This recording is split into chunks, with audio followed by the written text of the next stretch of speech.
হৃদয়, sound clear আছে? হ্যাঁ হ্যাঁ, ঠিক আছে।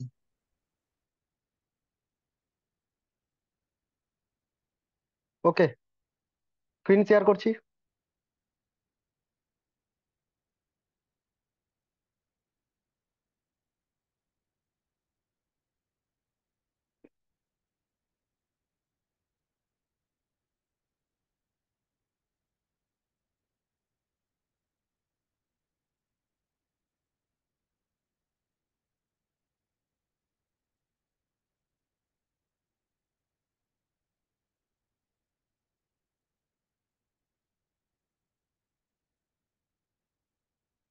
স্ক্রিন ভিজিবল আছে?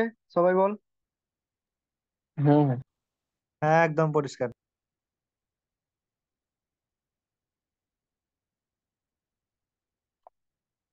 ওকে। দেখ, আজকের ক্লাসের যে টপিকটা সেটা হচ্ছে electric charges and electric fields. Actually class 12-এর এটা টপিক। তোরা অনেকে ক্লাস 12 করে নিয়েছিস, বা যারা করিসনি তাদেরও সুবিধা হবে। এই কারণে করাচ্ছি, ওয়েটেজ দেখে করাচ্ছি আমি। আর টপিকটা অনেকটা ইজি হবে। আজকে ইলেকট্রোস্ট্যাটিক্স এর দুটো টপিকস করাবো, সেটা হচ্ছে electric charge and electric fields. পুরোটাই কভার করে দেবো। ক্লাসটা একটু লেন্দি হবে, ধৈর্য ধরে ক্লাস করবি আজকে। একটু লেন্দি হবে, থিওরিটিক্যাল আছে, প্রবলেম খুব কম থাকবে আজকের ক্লাসে। First of all charge. First of all charge, what is charge বা আধান? আধান কাকে বলা হয়? Charge is a property due to which any matter can experience electrostatic force or magnetic force. ভালো করে শুনবি, আমি দুটো ওয়ার্ডের কথা বলছি। একটা হচ্ছে electric force, another is magnetic force বা ম্যাগনেটিক এফেক্ট। ঠিক আছে, আমরা ম্যাগনেটিক এফেক্টটা ম্যাগনেটিজম চ্যাপ্টারে গিয়ে পড়বো। এখানে মেইনলি ইলেকট্রিক ফোর্সটাকে নিয়ে পড়বো।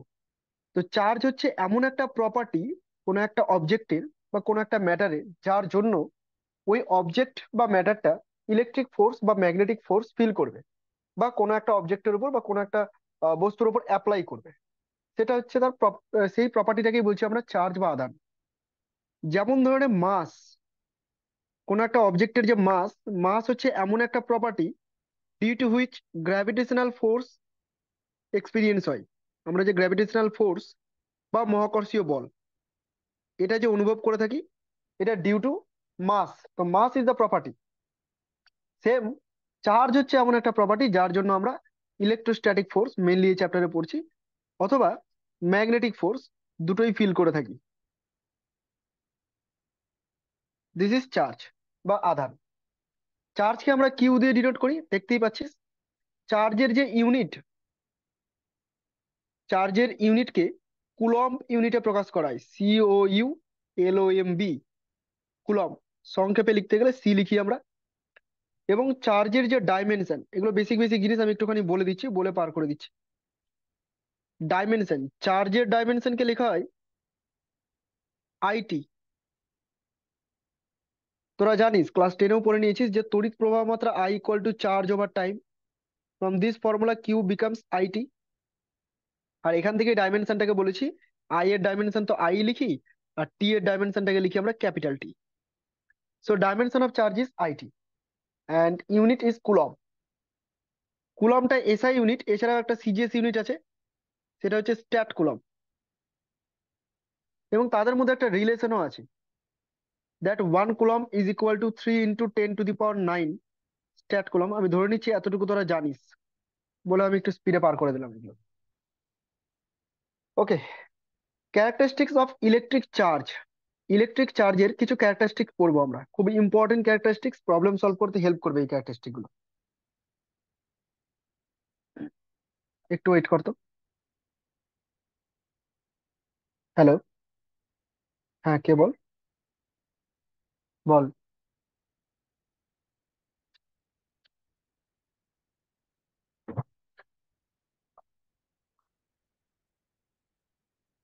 অ্যাপটা ডাউনলোড করবি, ডাউনলোড করার পর কোনো কিছু লিঙ্ক বা জিমেল টিমেল কোনো কিছু অ্যাড করতে হবে না। হোয়াটসঅ্যাপ গ্রুপে গিয়ে ওই লিঙ্কে ক্লিক কর, তাহলে জুম অ্যাপে নিয়ে যাবে।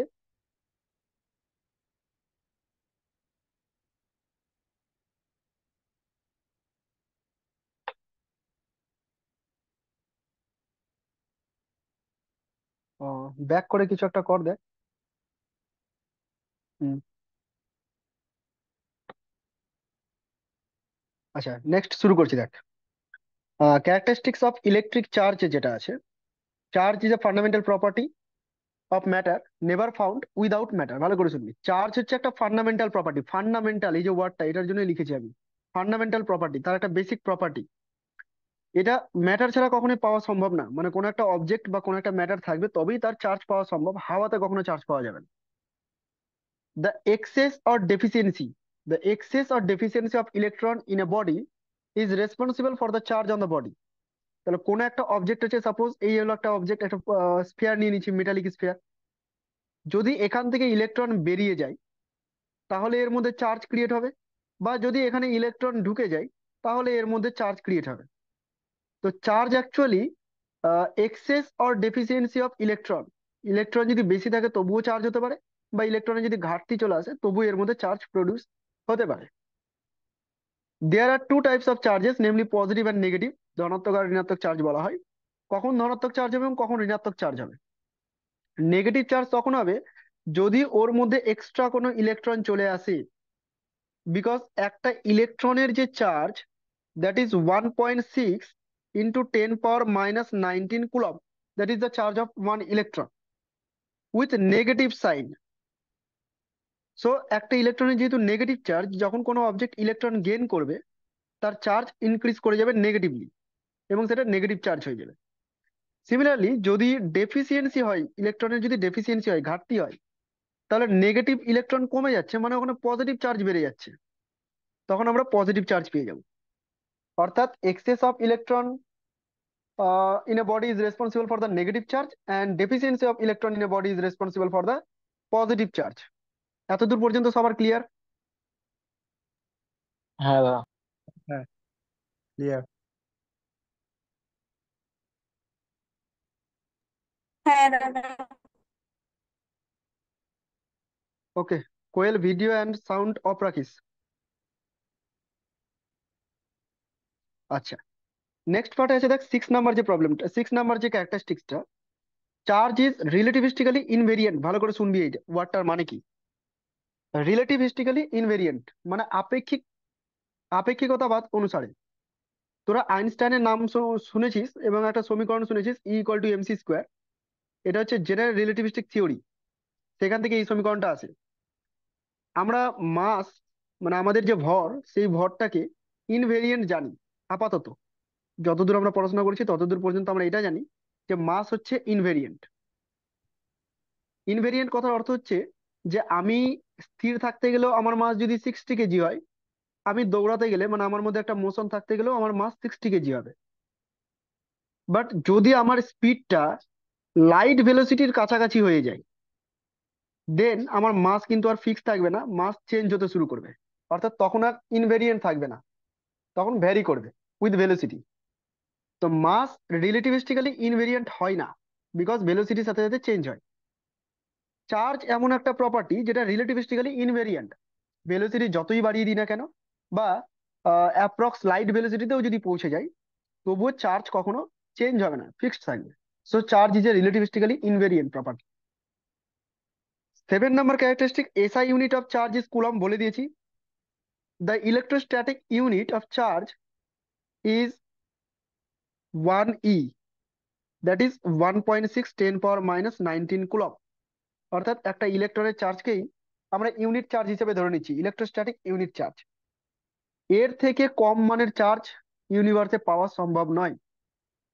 1.6 10⁻⁻19 কুলম্বের থেকে নিচে চার্জ পাওয়া সম্ভব নয়। মিনিমাম চার্জ হচ্ছে এটাই। Charge is derived physical quantity. Charge একটা ডিরাইভড ফিজিক্যাল কোয়ান্টিটি। কেন আমি ডিরাইভড ফিজিক্যাল কোয়ান্টিটি বলছি? Because Q = I/T। এই যে সমীকরণটা, এখানে আই কিন্তু একটা ফান্ডামেন্টাল কোয়ান্টিটি, মনে করে দেখ, ইউনিট ডাইমেনশন মেজারমেন্টে পড়িয়েছিলাম। And time is also a fundamental quantity. So দুটো ফান্ডামেন্টাল কোয়ান্টিটির উপর ডিপেন্ড করছে, so it is a derived quantity with dimension, যেটা আমি তোদের বলে দিয়েছি ডাইমেনশন কি হবে, I/T। এগুলো উল্লেখ করা হয়ে গেছে অলরেডি। 10 নাম্বার পয়েন্ট, সবাই জানি like charges repel each other and unlike charges attract each other. Same টাইপের চার্জ গুলো পরস্পরকে রিপেল করবে, বিকর্ষণ করবে। আর যারা বিপরীত চার্জ আছে প্লাস মাইনাস তারা পরস্পরকে অ্যাট্রাক্ট করবে। তো এই ছিল ক্যারেক্টারিস্টিক্স অফ চার্জ। নেক্সট পড়বো কোয়ান্টাইজেশন অফ চার্জ। এখান থেকে খুব প্রশ্ন হয়। কোয়ান্টাইজেশন অফ চার্জ মানে আধানের কোয়ান্টাইজেশন। কোয়ান্টাইজেশন, এই যে কোয়ান্টা কথাটা আমি বলছি, এই কোয়ান্টা কথার অর্থ হচ্ছে নাম্বার। কোয়ান্টা কথার অর্থ হচ্ছে নাম্বার, ডিসক্রিট নাম্বার। যখন কোনো ডিসক্রিট নাম্বার মেজারমেন্টের ব্যাপার আসবে তখন আমরা কোয়ান্টা কথাটাকে ইউজ করতে পারি। যেমন ধরে নে, তোকে যদি আমি দিই, ধর তোকে আমি বললাম যে চালের দানা গুণ, চালের দানা গুনে দিই, তুই একটা দুটো করে কিন্তু গুনতে পারবি। কিন্তু আমি যদি তোকে জলকে গুনতে বলি, তুই গুনতে পারবি না, পসিবল না। তো এই যে আলাদা আলাদা করে গোনা যাচ্ছে, তাই এটাকে বলা হচ্ছে ডিসক্রিট প্রপার্টি, এবং এটাকে কোয়ান্টাইজেশন আমরা কোয়ান্টাইজেশনের মাধ্যমে প্রকাশ করতে পারি। বাট জলকে যেহেতু আলাদা করে গোনা যাচ্ছে না, সুতরাং এটা কোয়ান্টাইজেশনের মধ্যে আসবে না। তাহলে কোয়ান্টা কথার অর্থ হচ্ছে সেই ডিসক্রিট নাম্বারটা। এখানে কেন আমরা ইউজ করছি কোয়ান্টাইজেশন অফ চার্জ? অর্থাৎ বলতে চাইছে যে ইউনিভার্সের মধ্যে যে চার্জ কিউ, যাকে আমরা কিউ দিয়ে ডিনোট করি, সেই চার্জের ভ্যালুটা যে কোনো মানের পাওয়া সম্ভবই না। এর কিছু ফিক্সড ভ্যালু আছে, এই মানের চার্জই আমরা পেয়ে থাকি। যেমন তুই ইলেকট্রনের চার্জ জানিস, ই 1.6 × 10⁻⁹। তো কোয়ান্টাইজেশন অফ চার্জ বলতে চাইছে যে একটা ইলেকট্রনের চার্জের integral multiple, N Times integral multiple, এই আকারের চার্জকে আমরা ইউনিভার্সে পাবো, যেখানে এন এর ভ্যালুটা 1 হতে পারে, 2 হতে পারে, 3 হতে পারে, ডট ডট ডট ডট যে কোনো নাম্বার হতে পারে, উইথ প্লাস মাইনাস, মানে পজিটিভ চার্জ নেগেটিভ চার্জ দুই রকমই হতে পারে। কেন এমনটা হলো একটু আমি এক্সপ্লেন করে দিই। আমরা যে চার্জ পেয়ে থাকি, সেই চার্জটা ইলেকট্রনের আদান প্রদানের মাধ্যমে পেয়ে থাকি, তাই না? ডেফিসিয়েন্সি অফ ইলেকট্রন আর এক্সেস অফ ইলেকট্রন, এটার মাধ্যমে পেয়ে থাকি। তো কোনো একটা অবজেক্ট যদি ইলেকট্রন গেইন করে, হয় একটা ইলেকট্রন গেইন করতে পারে, বা দুটো ইলেকট্রন গেইন করতে পারে, বা তিনটে ইলেকট্রন গেইন করতে পারে, তার মানে যে চার্জটা তৈরি হচ্ছে সেটা 1ই হতে পারে, 2ই হতে পারে, 3ই হতে পারে, এরকম হতে পারে। কখনো 1.5ই কি সম্ভব? একটা ইলেকট্রনকে তো আর ভাঙা যায় না, সুতরাং এটা সম্ভব না। সেই জন্য বলা হচ্ছে যে ইলেকট্রন চার্জ যদি পাওয়া যায় তাহলে এইভাবেই পাওয়া যাবে, একটা ই, দুটো ই, তিনটা ই, চারটা ই, আদারওয়াইজ পাওয়া সম্ভব নয়। তো এটাকেই বলা হচ্ছে quantisation of charge. Quantisation of চার্জে কারো কোনো সমস্যা থাকলে একবার বলতে পারিস।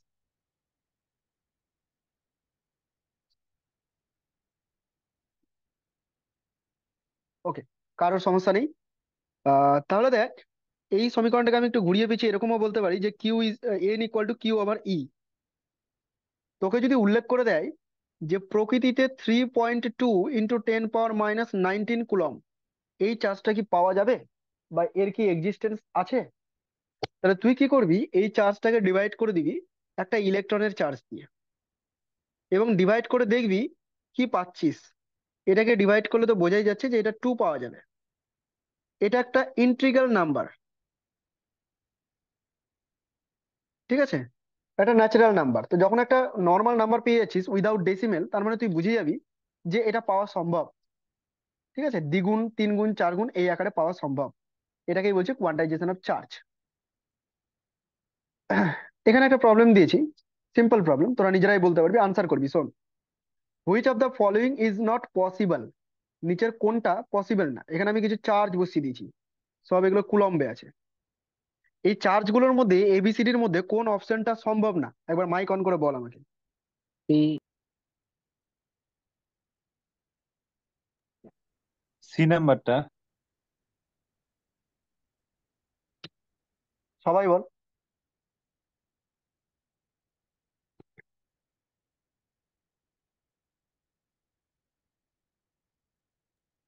আচ্ছা, এক্সপ্লেন করি। সি নাম্বার বললি একজন, এক্সপ্লেন করছি দেখ। প্রথম যে চার্জটা আছে, this is charge of an electron, 1.6 × 10⁻⁹ coulomb. So এটা এক্সিস্ট করবে, পসিবল এটা। সেকেন্ড অপশনটা আছে 3.2 × 10⁻⁹, এটা আমি এখনই তোকে দেখিয়ে দিলাম যেটা দ্বিগুণ হচ্ছে, so it is also possible. আচ্ছা, লাস্টের চার্জটাকে দেখ, 8 × 10⁻⁹, এটাকে কিন্তু তুই 5e বলতে পারিস। 5e, 5 × 16 = 80, সো 8.0, 5e, তার মানে এটাও পসিবল। কিন্তু এই যে নাম্বারটা, এটা কিন্তু পসিবল না। 10⁻20 যেটা আছে এটা পসিবল না, ঠিক আছে। 10⁻19 থাকলে আবার পসিবল হয়ে যেত। সো এখানে অপশন হয়ে যাচ্ছে সি নাম্বারটা, C number is not possible. Clear? তুই যদি হ্যাঁ। ক্যালকুলেশন করে দেখতে চাস তো আমি একটু দেখিয়েও দিচ্ছি ক্যালকুলেশনটা দেখে নে। 3.2 10⁻20, this is the charge, and ইলেকট্রনের চার্জ 1.6 10⁻19। যদি ডিভাইড করা যায় তাহলে এটা আসবে 2 × 10 inverse, that means 0.2। It is not a natural number, so possible না। 0.2 এর ক্ষেত্রে এটা পসিবল না। Okay, now law of conservation of charge, আধানের সংরক্ষণ সূত্র। খুব সিম্পল জিনিস, সংরক্ষণ সূত্র মানে বলতে চাইছে চার্জ কনজার্ভ থাকে। চার্জকে কখনো আমরা তৈরি করতে পারবো না বা ধ্বংস করতেও পারবো না। It can it can neither be created nor be destroyed. না ক্রিয়েট করা যায় না ডিস্ট্রয় করা যায়। তাহলে পজিটিভ আর নেগেটিভ চার্জ আসে কি করে? ইলেকট্রনের ট্রান্সফারের মাধ্যমে পজিটিভ আর নেগেটিভ চার্জটা আসে। ধরে নে দুটো অবজেক্ট পাশাপাশি আছে, এ অ্যান্ড বি। যদি এ অবজেক্ট থেকে কিছু ইলেকট্রন বেরিয়ে যায় এবং বেরিয়ে বি এর মধ্যে চলে যায়, কতগুলো ইলেকট্রন চলে গেল? ধরে নে 10টা ইলেকট্রন পাস করে গেল। তাহলে যেহেতু এ ইলেকট্রন লস করলো, তাই এর মধ্যে +10ই চার্জ ক্রিয়েট হয়ে যাবে। এই যে আমি বলছি চার্জ ক্রিয়েট হয়ে যাবে, অ্যাকচুয়ালি কিন্তু চার্জ ক্রিয়েট হচ্ছে না, ঠিক আছে। ইলেকট্রনের ট্রান্সফারের জন্য এখানে একটা চার্জ হচ্ছে, তো সেটা আমি বলছি create, but not in the sense of যে নতুন করে চার্জ ক্রিয়েট হচ্ছে। আর এই +10ই যেটা আছে সেটা বিতে চলে গেল, এখানে তৈরি হচ্ছে -10। ওভারঅল ইউনিভার্স হচ্ছে এ আর বি কে নিয়ে, তো এ আর বি কে নিয়ে টোটাল চার্জ কিন্তু 0। +10ই আর -10ই ওভারঅল হয়ে গেল 0, নো চার্জ। তো নতুন করে কোনো চার্জ ক্রিয়েট বা ডিস্ট্রয় করা যাচ্ছে না। জাস্ট একটা অবজেক্ট থেকে আরেকটা অবজেক্টে চার্জকে আমি ট্রান্সফার করে দিতে পারছি। এক জায়গায় যদি চার্জ গেইন হয় আর এক জায়গায় চার্জ লস হবে। এইটাই হচ্ছে law of conservation of charge. Now Coulomb's law, important part, এই চ্যাপ্টারের মেন বিষয়। একে নিয়েই যত সব আলোচনা, যত সব ক্যালকুলেশন এই কুলম্বস ল কে নিয়ে। কুলম্বস ল কি? দেখ, এতক্ষণ পর্যন্ত তুই দেখলি চার্জ কি জিনিস, চার্জের ক্যারেক্টারিস্টিক কি। তার মধ্যে তুই পড়লি যে লাইক চার্জ যারা আছে তারা পরস্পরকে রিপেল করে, আর আনলাইক চার্জ যারা আছে তারা পরস্পরকে অ্যাট্রাক্ট করে। তুই এইটুকু প্রপার্টি জানিস। বাট চার্জগুলো যে একে অপরের উপর ফোর্স অ্যাপ্লাই করছে, কত পরিমাণ ফোর্স অ্যাপ্লাই করছে, কোন দিকে ফোর্স অ্যাপ্লাই করছে, সেইটা আমরা পাবো ফ্রম কুলম্বস ল। কুলম্বস প্রথম ম্যাথমেটিক্যাল ফর্মুলেশন করলো যে দুটো চার্জ Q1 অ্যান্ড Q2, তারা যদি পরস্পর থেকে r ডিস্টেন্স অ্যাপার্ট থাকে, অ্যাট এ ডিস্টেন্স r, যদি r ডিস্টেন্সের অ্যাপার্টে থাকে, তাহলে এরা একে অপরের উপর যে ইলেকট্রোস্ট্যাটিক ফোর্স অ্যাপ্লাই করবে, মেবি রিপালসিভ ফোর্স বা অ্যাট্রাকটিভ ফোর্স, যাই ফোর্স হোক না কেন, Q1 Q2 positive positive negative negative বা পজিটিভ নেগেটিভ যে কোনো কম্বিনেশন হোক না কেন, যদি ফোর্স বের করতে হয় ইলেকট্রোস্ট্যাটিক ফোর্স, তাহলে উনি বললেন যে চার্জের প্রোডাক্টের প্রপোর্শনাল হবে, Q1 অ্যান্ড Q2 মাল্টিপ্লাই করে প্রপোর্শনাল করে দিতে হবে, and inversely proportional to the square of the distance between the two charges. এই দুটো চার্জের মধ্যে যে ডিস্টেন্স তাদের স্কোয়ারের সাথে ইনভার্সলি প্রপোর্শনাল হবে। এটা তিনি ম্যাথমেটিক্যালি এক্সপেরিমেন্টালি একটা ম্যাথমেটিক্যাল ফর্মুলা দিলেন। তো এই দুটোকে যদি কম্বাইন করে দিই, আমি কম্বাইন করলে পেয়ে যাব Q1 Q2 divided by R square, simple জিনিস। ব্যাস, এইখান থেকে শুরু হবে এবার ক্যালকুলেশন। দেখ, এটা কিন্তু কুলম্বসের দেওয়া Q1 Q2 by R square. এবার আমি দুটো ইউনিট নেব, একটা হচ্ছে সিজিএস ইউনিট আর একটা নিব এসআই ইউনিট। দেখ, যখন তুই প্রপোর্শনাল সাইনকে সরিয়ে দিবি একটা কনস্ট্যান্ট পাবি, তো সেই কনস্ট্যান্টটাকে আমরা কে দিয়ে প্রকাশ করি। বাট ইন দিস কেস আমরা এটাকে কে ড্যাশ লিখে প্রকাশ করছি, বিকজ কে দিয়ে আমরা অন্য কোনো টার্মকে প্রকাশ করবো। তো কে dash is the proportionally constant. তো সিজিএস সিস্টেমে এই যে কে ড্যাশটা, এই কে ড্যাশের ভ্যালুটাকে লিখা হয় 1/k। ঠিক আছে, কোথা থেকে আসলো কি আসলে এত হায়ার স্টাডি পিএইচডি করার কোনো প্রয়োজন নেই আমার। তুই শুধু জেনে রাখ ফর্মুলাটা কে dash equal to 1/k, where k is the dielectric constant of that medium, যে মিডিয়ামে আমি ফোর্সটা বের করছি, সেটা এয়ার মিডিয়াম হতে পারে, ওয়াটার মিডিয়াম হতে পারে, যে কোনো মিডিয়াম। তো K is the dielectric constant, পরাবৈদ্যুতিক ধ্রুবক। সো এই ইকুয়েশনটাকে তুই এরকম ভাবে লিখতে পারিস, that F is equal to 1/k Q1 Q2 divided by R square. এই যে ফর্মুলাটা, এটা ইন সিজিএস সিস্টেম। এখানে তুই যদি এয়ার মিডিয়ামের জন্য অ্যাপ্লাই করতে চাস, একটা স্পেশাল কেস নিয়ে নিচ্ছি এয়ার মিডিয়াম, বা তুই বলতে পারিস ফ্রি স্পেস, প্রায় একই হয়। এয়ার মিডিয়াম বা ফ্রি স্পেস যদি নিয়ে নিই, তাহলে সেই ক্ষেত্রে কে এর ভ্যালুটাকে ধরা হয় 1। ঠিক আছে। বায়ু মাধ্যমের ক্ষেত্রে এটা 1.00026 এরকম হয়। তো নিয়ারলি ইকুয়ালস টু 1ই হচ্ছে। সো এয়ার মিডিয়াম বা ফ্রি স্পেস দুজনের ক্ষেত্রে আমি 1 ধরে নিচ্ছি। সেই ক্ষেত্রে এই রাশিমালাটা বা এক্সপ্রেশনটা দাঁড়াবে এইরকম: F equal to Q1 Q2 by R square. It is only applicable for air medium or free space or vacuum. এই হচ্ছে ফর্মুলা ইন সিজিএস সিস্টেম। এবার আমরা এসআই সিস্টেমের ক্ষেত্রে লিখবো ফর্মুলাটাকে। এসআই সিস্টেমের ক্ষেত্রে ফর্মুলা কি হবে?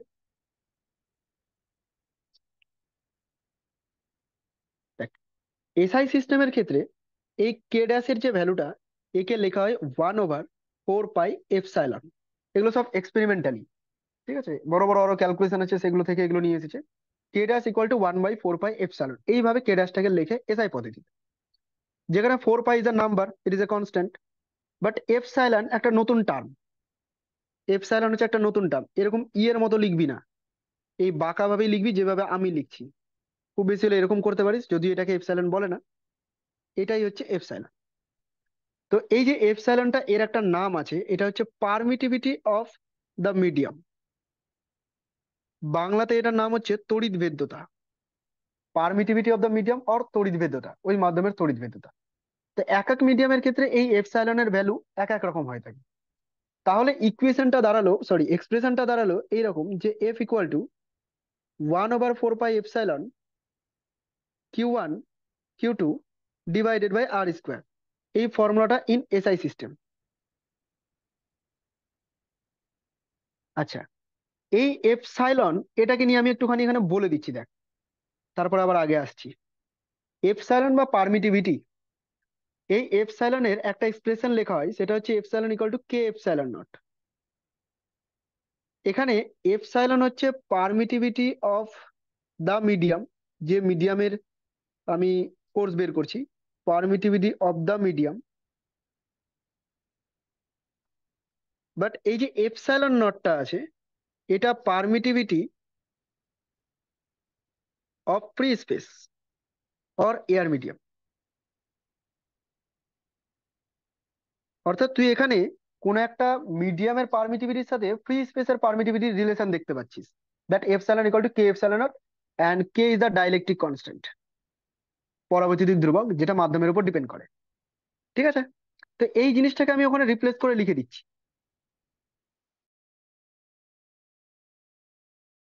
Epsilon naught into Q1 Q2 divided by R square. এটা একটা ফর্মুলা দাঁড়াচ্ছে। যদি আমি এয়ার মিডিয়াম নিয়ে নিই বা ফ্রি স্পেস নিয়ে নিই, স্পেশাল কেস হিসেবে air medium or free space যদি নিই, দেন এই ইকুয়েশনটা এরকম হয়ে যাবে, যে 1/4 pi epsilon naught into Q1 Q2 by R square. Change কোথায় হলো? চেঞ্জ হলো কে তে। কে ইকুয়াল টু আমি 1 ধরে নিলাম। বলেই দিয়েছিলাম ফর এয়ার মিডিয়ামের ক্ষেত্রে ডাইলেকট্রিক কনস্ট্যান্টটা হচ্ছে 1। তো এটাও একটা ফর্মুলা দাঁড়ালো। এই ফর্মুলাগুলো আমাকে মনে রাখতে হবে। এই যে এপসাইলন নট টার্মটাকে বললাম আমি, এপসাইলন নটের একটা ভ্যালু আছে। এপসাইলন নট হচ্ছে একটা constant, permittivity of free space, এর একটা ফিক্সড ভ্যালু আছে। সেই ভ্যালুটা তোদেরকে মুখস্থ করতে হবে, সেটা হচ্ছে 8.854 ইন্টু 10⁻⁻12 ইন এসআই ইউনিট। আমি এসআই ইউনিট লিখলাম, ইউনিটটাকে বের করে দিই, এখনই বের করে দেখাবো। ভ্যালুটাকে মুখস্থ করে নে, 8.854 10⁻⁻12।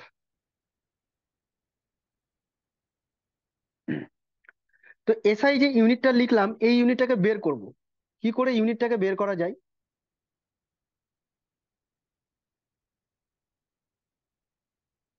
দেখ,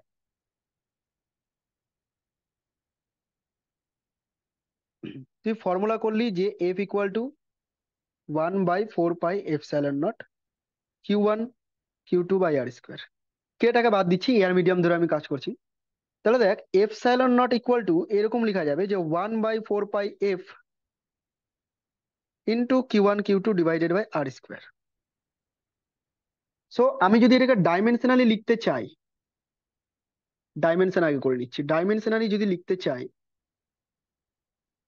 তাহলে ডাইমেনশন অফ এপসাইলন অথবা এপসাইলন নট, দুজনের ডাইমেনশন সেমই হবে, ইজ ইকুয়াল টু এই ইকুয়েশন থেকে করছি, ইজ ইকুয়াল টু 1/ডাইমেনশন of force multiplied by dimension of charge তার আবার square by dimension of distance তার স্কোয়ার। সো এটা দাঁড়াচ্ছে আইটি তার স্কোয়ার, মানে I²T², এটা MLT-2, আর এটা হচ্ছে L²। অর্থাৎ এটা লিখতে পারবো আমি M−3 L⁻³ this is the dimension of permittivity.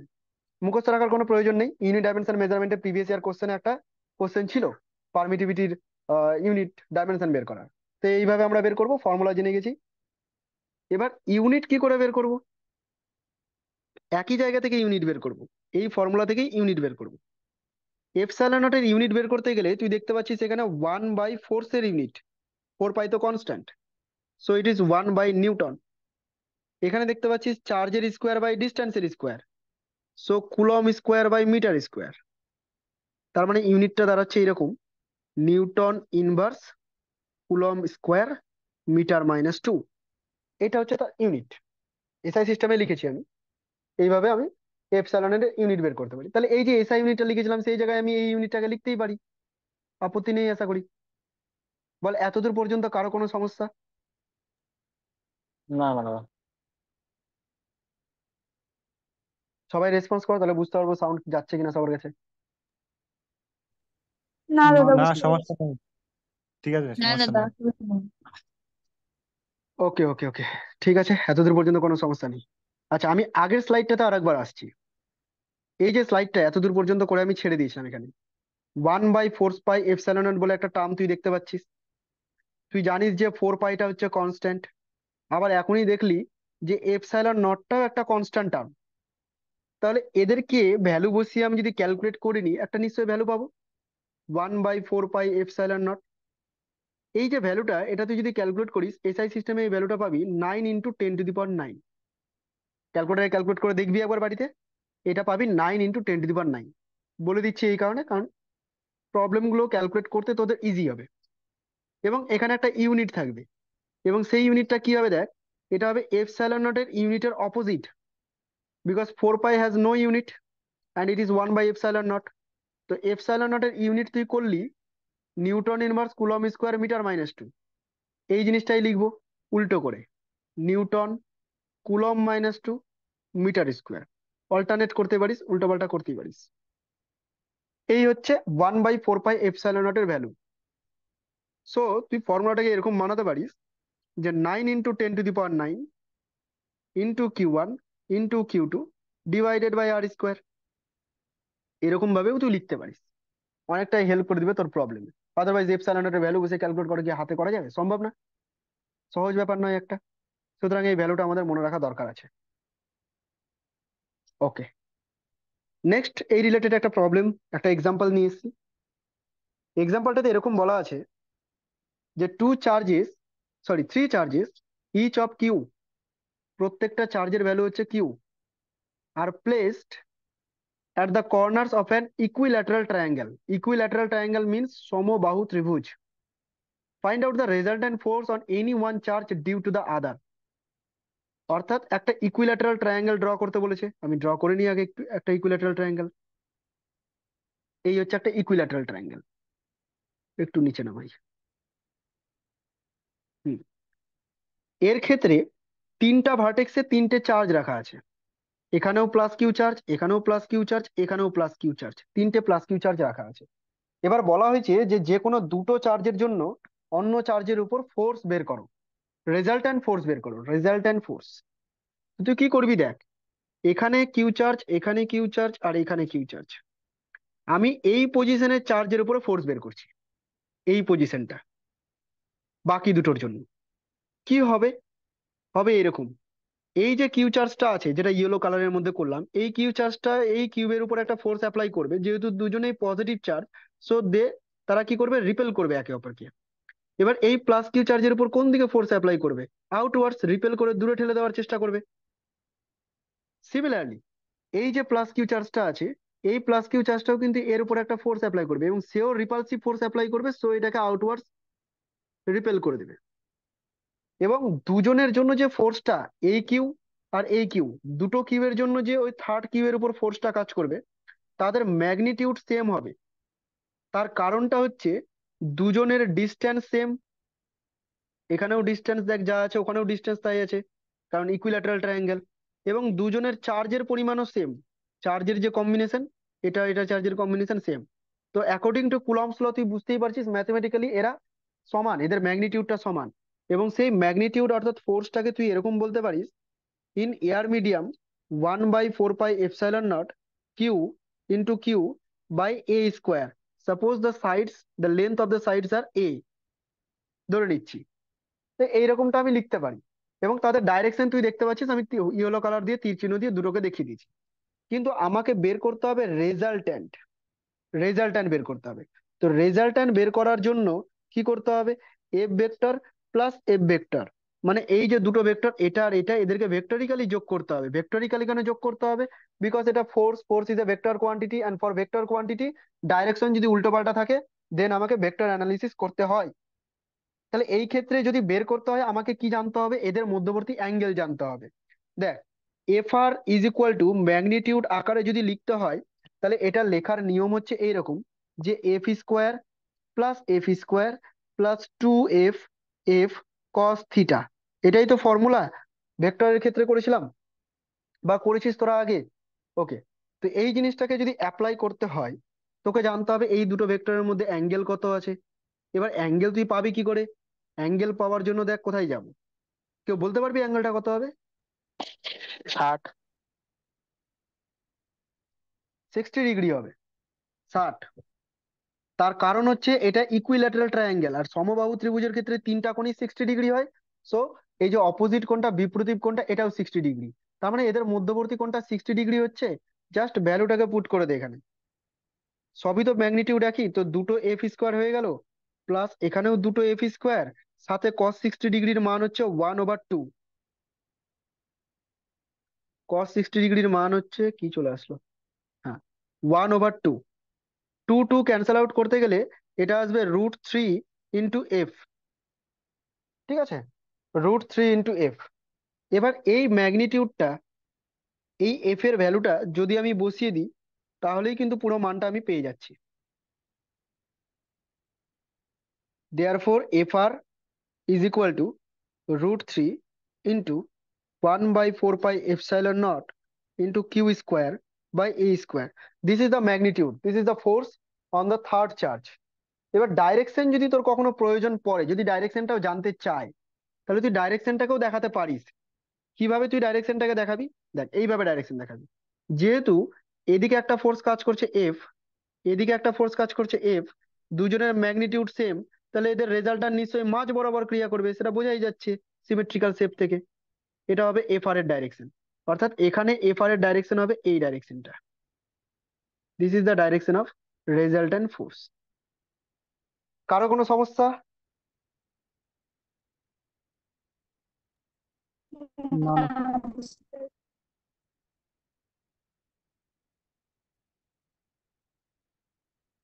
ওকে, কারো কোনো সমস্যা নেই। নেক্সট। আচ্ছা, কিছু কি পয়েন্টস দিয়েছি আমি এখানে according to Coulomb's law. Coulomb's law এর রিলেটেড কিছু কি পয়েন্টস, কিছু ইম্পর্টেন্ট পয়েন্ট যেগুলো আমাদের জানা প্রয়োজন আছে। First point, Coulomb's law is applicable for stationary charges, only that are point size. মানে অ্যাকচুয়ালি কুলম্বস ল তো পয়েন্ট সাইজ চার্জের ক্ষেত্রে অ্যাপ্লিকেবল, যেগুলো চার্জ পয়েন্ট হয়ে যাবে, পয়েন্ট থাকবে। বড় বড় চার্জের ক্ষেত্রে আমরা অ্যাপ্লিকেবল করব কিছু, ওখানে কিছু কন্ডিশন অ্যাপ্লাই করতে হবে, সেটাতে পরে আসছি। আপাতত কুলম্বস ল আমরা যা শিখলাম তাতে করে পয়েন্ট সাইজ চার্জের ক্ষেত্রেই Coulomb's law applicable. And for stationary charge, very very important point, stationary charge. Stationary charge মানে হচ্ছে যার মধ্যে কোনো অ্যাক্সিলারেশন নেই, তুই বলতে পারিস এটাকে নন অ্যাক্সিলারেটেড। নন অ্যাক্সিলারেটেড, যদি নন অ্যাক্সিলারেটেড হয় তাহলে এটা কেমন হতে পারে বল? সমবেগে চলতে পারে, বা রেস্টেও থাকতে পারে, স্থিরও থাকতে পারে, তবেই আমি নন অ্যাক্সিলারেটেড বলবো। তো সেই ধরনের চার্জের ক্ষেত্রে কুলম্বস ল অ্যাপ্লিকেবল। যখন চার্জ অ্যাক্সিলারেটেড হবে তখন আর কুলম্বস ল অ্যাপ্লাই করা সম্ভব হবে না, তখন বিভিন্ন রকম চেঞ্জের প্রয়োজন আছে। Second point is Coulomb's law is valid for all types of charge distribution. আমরা চার্জ ডিস্ট্রিবিউশন পড়বো, লাইন চার্জ ডিস্ট্রিবিউশন, ঠিক আছে, তারপরে সারফেস চার্জ ডিস্ট্রিবিউশন, সারফেসে ছড়িয়ে যাওয়া, ভলিউম চার্জ ডিস্ট্রিবিউশন, ভলিউমে ছড়িয়ে যাওয়া, এগুলো ডিস্ট্রিবিউশন আসবে ধীরে ধীরে, তখন আমি এক্সপ্লেন করবো। তো এই যে কোনো ধরনের ডিস্ট্রিবিউশনের ক্ষেত্রে আমরা এটাকে অ্যাপ্লাই করতে পারি। It is valid for distance greater than, এটা এই ফোর্সটা, কুলম্বস ফোর্সটা applicable only for the distance greater than 10⁻⁻15 metre. 10⁻⁻15 মিটারের থেকে যদি কম ডিস্টেন্স থাকে তাহলে সেই ক্ষেত্রে কিন্তু অ্যাপ্লাই করা যাবে না কুলম্বস লকে। এর একটা এক্সাম্পল দিয়ে দিই। তোরা জানিস যে অ্যাটমের মধ্যে নিউক্লিয়াস থাকে, এবং সেই নিউক্লিয়াসের মধ্যে পজিটিভ প্রোটন গুলো থাকে, প্রচুর পরিমাণে প্রোটন থাকে, তাই তো? এলিমেন্ট অনুযায়ী প্রোটন থাকে। প্রোটন গুলো কিন্তু সবগুলো পজিটিভ চার্জ। তাহলে এই যে পজিটিভ চার্জ প্রোটন গুলো আছে, এরা তো একে অপরকে রিপেল করবে, এবং এরা এতটা কাছে আছে যে প্রচুর পরিমাণে ফোর্স অ্যাপ্লাই করবে। তাহলে কোনোভাবেই তো একটা নিউক্লিয়ারে এক্সিস্টেন্স থাকা সম্ভবই না, একটা নিউক্লিয়াস তো থাকবেই না। তবে তবুও তো নিউক্লিয়াসের মধ্যে পজিটিভ চার্জ গুলো আছে, প্রোটন গুলো আছে। কি করে আছে এরা? তার কারণ হচ্ছে এই নিউক্লিয়াসটার যে সাইজ, সেই সাইজটা less than 10⁻⁻15 মিটার। আর for less than 10⁻⁻15 metre range Coulomb's law is not applicable, Coulomb's law দিয়ে ব্যাখ্যা করা যাবে না, সেখানে কুলম্বস ল ফেল করে যায়। সুতরাং তুই বুঝতে পারলি যে ডিস্টেন্স গ্রেটার দেন 10⁻⁻15 মিটারের ক্ষেত্রে Coulomb's law applicable. Now fourth question, fourth point, it represent central force. Central force মানে যেসব ফোর্স গুলো সেন্টার ওরিয়েন্টেড থাকে, সেন্টার বরাবর কাজ করে। যদি এটা একটা স্পেয়ার হয়, এটা একটা স্পেয়ার হয়, চার্জ স্পেয়ার, এরা একে অপরকে যদি অ্যাট্রাক্ট করে, তাহলে এদের যে সেন্টার ফোর্স গুলো সেই সেন্টারের ডাইরেকশনে থাকবে, সেই জন্য এদেরকে সেন্ট্রাল ফোর্স বলা হচ্ছে। Fifth point is it is conservative in nature. The conservative কথাটার অর্থটা একটু আমি বলে দিই তোদেরকে, কনজারভেটিভ কথার অর্থ কি। কনজারভেটিভ কথার অর্থ হচ্ছে সেই সব ফোর্সকে আমরা কনজারভেটিভ ফোর্স বলবো যেসব ফোর্সের জন্য কোনো একটা পার্টিকুলার পয়েন্টে ওয়ার্ক ডান তার পাথের উপর ডিপেন্ড করবে না, শুধুমাত্র ইনিশিয়াল আর ফাইনাল পজিশনের উপর ডিপেন্ড করে। বুঝলাম না?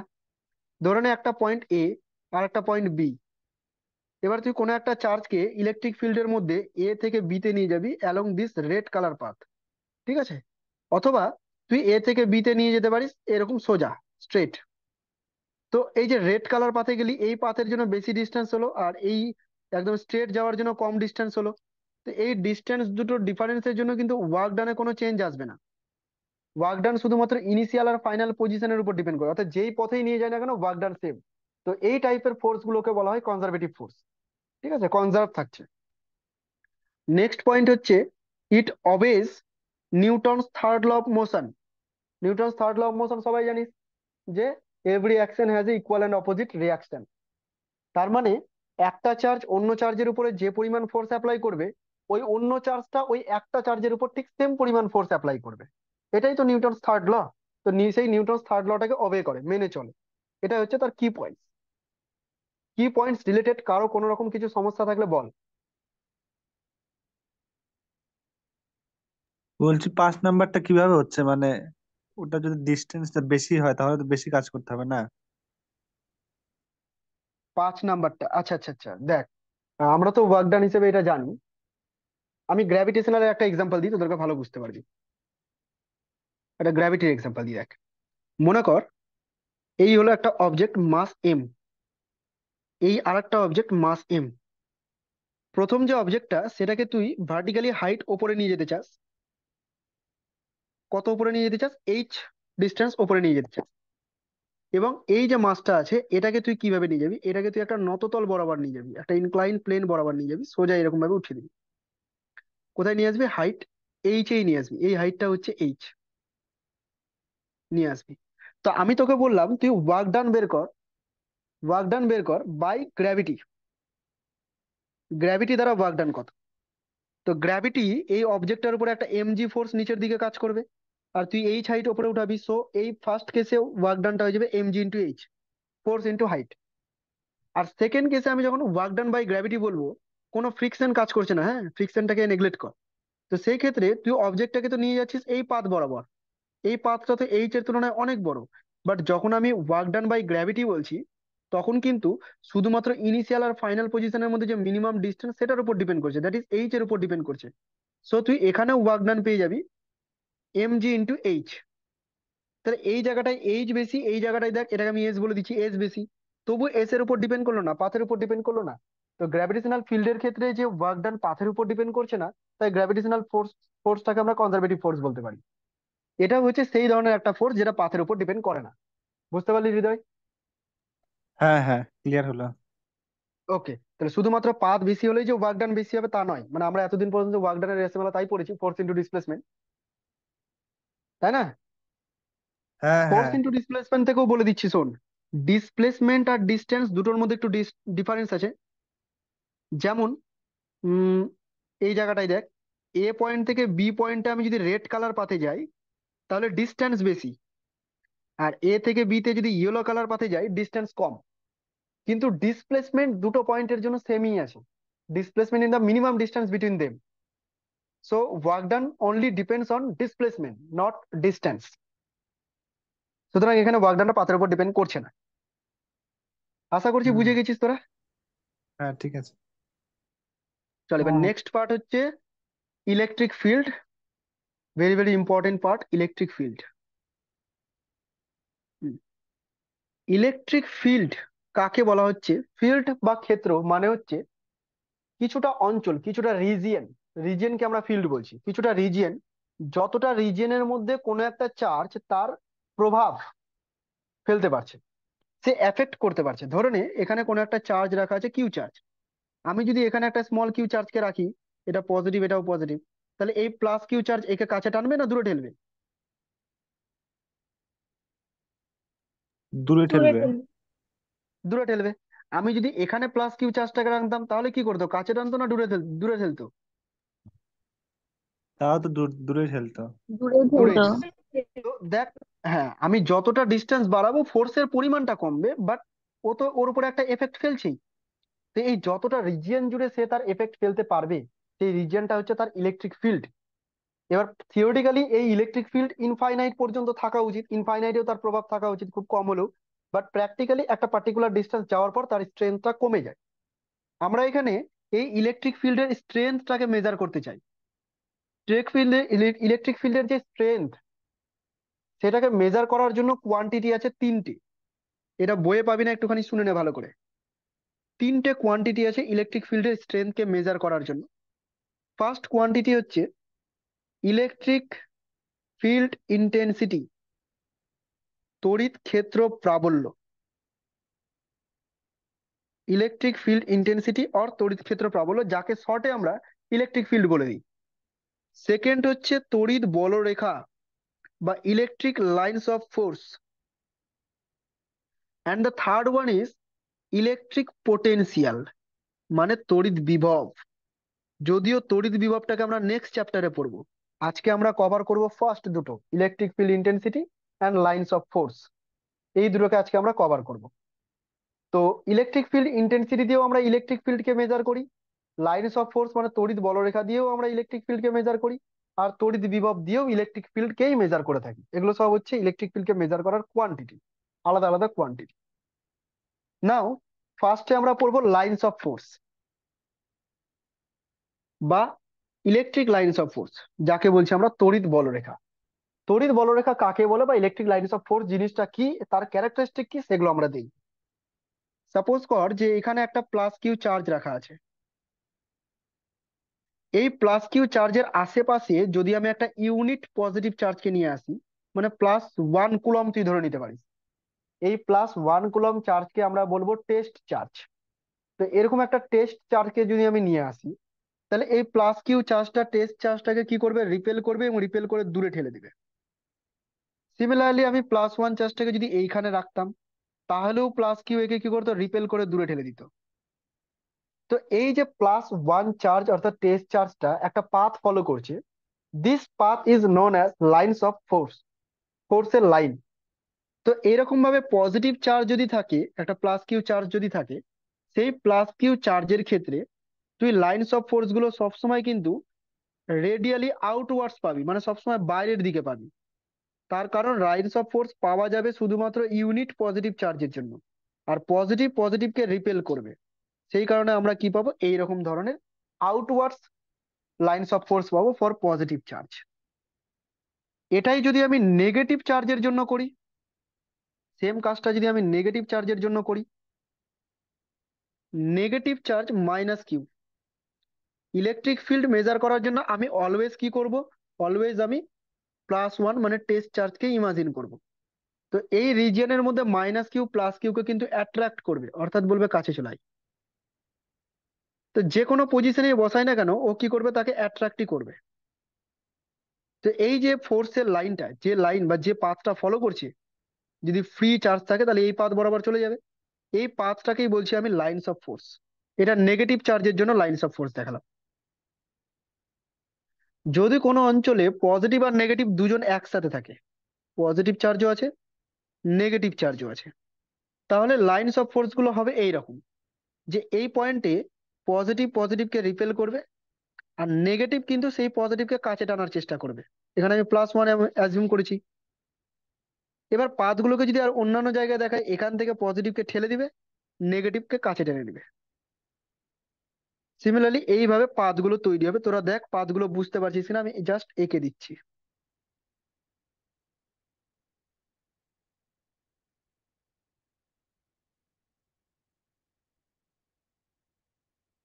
পজিটিভ থেকে বেরিয়ে যাচ্ছে খেয়াল করবি, আর নেগেটিভে এসে সব ঢুকছে।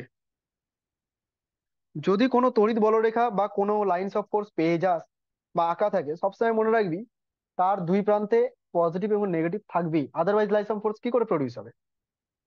এটাই যদি আমি নেগেটিভ নেগেটিভ বা পজিটিভ পজিটিভ চার্জের জন্য করতাম, দুটোর জন্য সেমই হবে, নেগেটিভ নেগেটিভ বা পজিটিভ পজিটিভ। ধরে না দুটো নেগেটিভ চার্জ পাশাপাশি আছে, ঠিক আছে, বা পজিটিভ নিয়ে নিচ্ছে আগে, দুটো পজিটিভ চার্জ পাশাপাশি আছে, তাহলে এই পজিটিভ চার্জ এখানে আমি একটা +1 চার্জকে যদি রেখে দিই, তাহলে এ কি করবে, একে ঠেলে দিবে। এও কিন্তু চাইবে না, এও ঠেলে দিতে চাইবে, এবং তার ফলে যে রেজাল্ট্যান্ট লাইনস অফ ফোর্সটা সেটা হয়ে যাবে এই রকম ধরনের। কেউ চাইবে না, সবাই ঠেলে দিচ্ছে।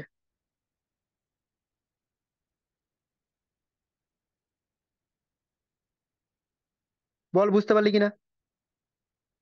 হ্যাঁ হ্যাঁ হ্যাঁ, পারলাম।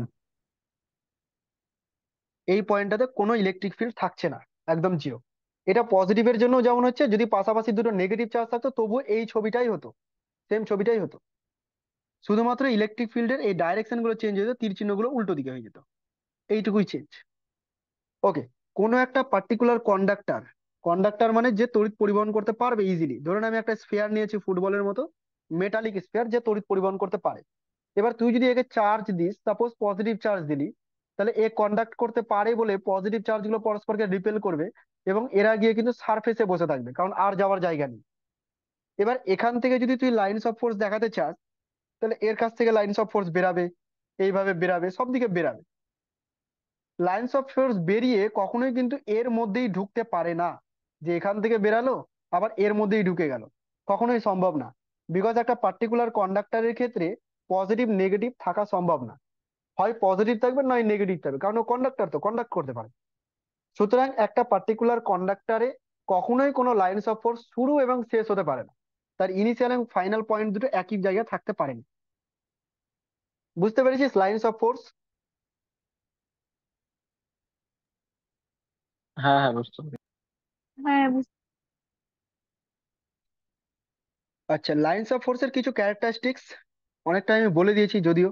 Lines of force starts from positive and ends at negative charge. Lines of force do not intersect each other. Lines of force কখনো পরস্পরকে ইন্টারসেক্ট করে না। সাপোজ এই দুটো লাইনস অফ ফোর্স পরস্পরকে ইন্টারসেক্ট করেছে, যদি করে তাহলে এই পয়েন্টে একটার জন্য স্পর্শক টানতে গেলে এইদিকে পাবো, আর একটার জন্য স্পর্শক টানতে গেলে এইদিকে পাবো। স্পর্শক গুলো ওই পয়েন্টে ইলেকট্রিক ফিল্ডের ডাইরেকশনকে প্রকাশ করছে, but this is not possible. At a particular time একটা ফিক্সড পজিশনে দুটো ইলেকট্রিক ফিল্ডের ডাইরেকশন সম্ভব না। So they can't intersect each other, তারা কখনোই পরস্পরকে ইন্টারসেক্ট করবে না। Third one is the lines of force would not pass through a conductor, বলেই দিয়েছি আমি তোদেরকে। The lines of force are perpendicular to the equipotential surface. যদি কোনো একটা স্ফিয়ার আমি নিয়ে নিই, ধরে নে এটা একটা স্ফিয়ার, যখন লাইনস অফ ফোর্স গুলো এর উপরে আসছে বা বেরাচ্ছে, ধরে নে নেগেটিভ আছে, তাহলে এর উপরে আসছে, তো এই যে ইলেকট্রিক ফিল্ডটা এখানে ঢুকছে, এই পজিশনটাতে যে ঢুকছে, এই জায়গাটায় অ্যাঙ্গেলটা কিন্তু 90 ডিগ্রি অ্যাঙ্গেল করে ঢুকবে, মানে পুরোপুরি 90 ডিগ্রি অ্যাঙ্গেল করে ঢুকবে। এটাকেই বলা হচ্ছে, সরি, এই পয়েন্টটাই বলেছি lines of force are perpendicular to the equipotential surface, equipotential.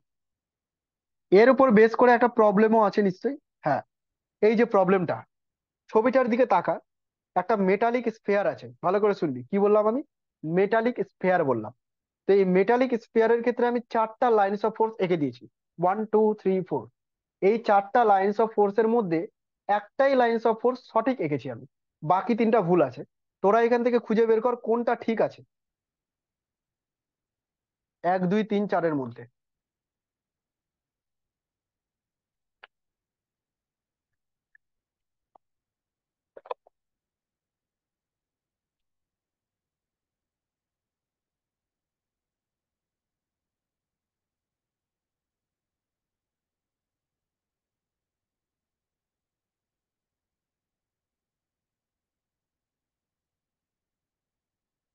কেউ পারবি না বলতে?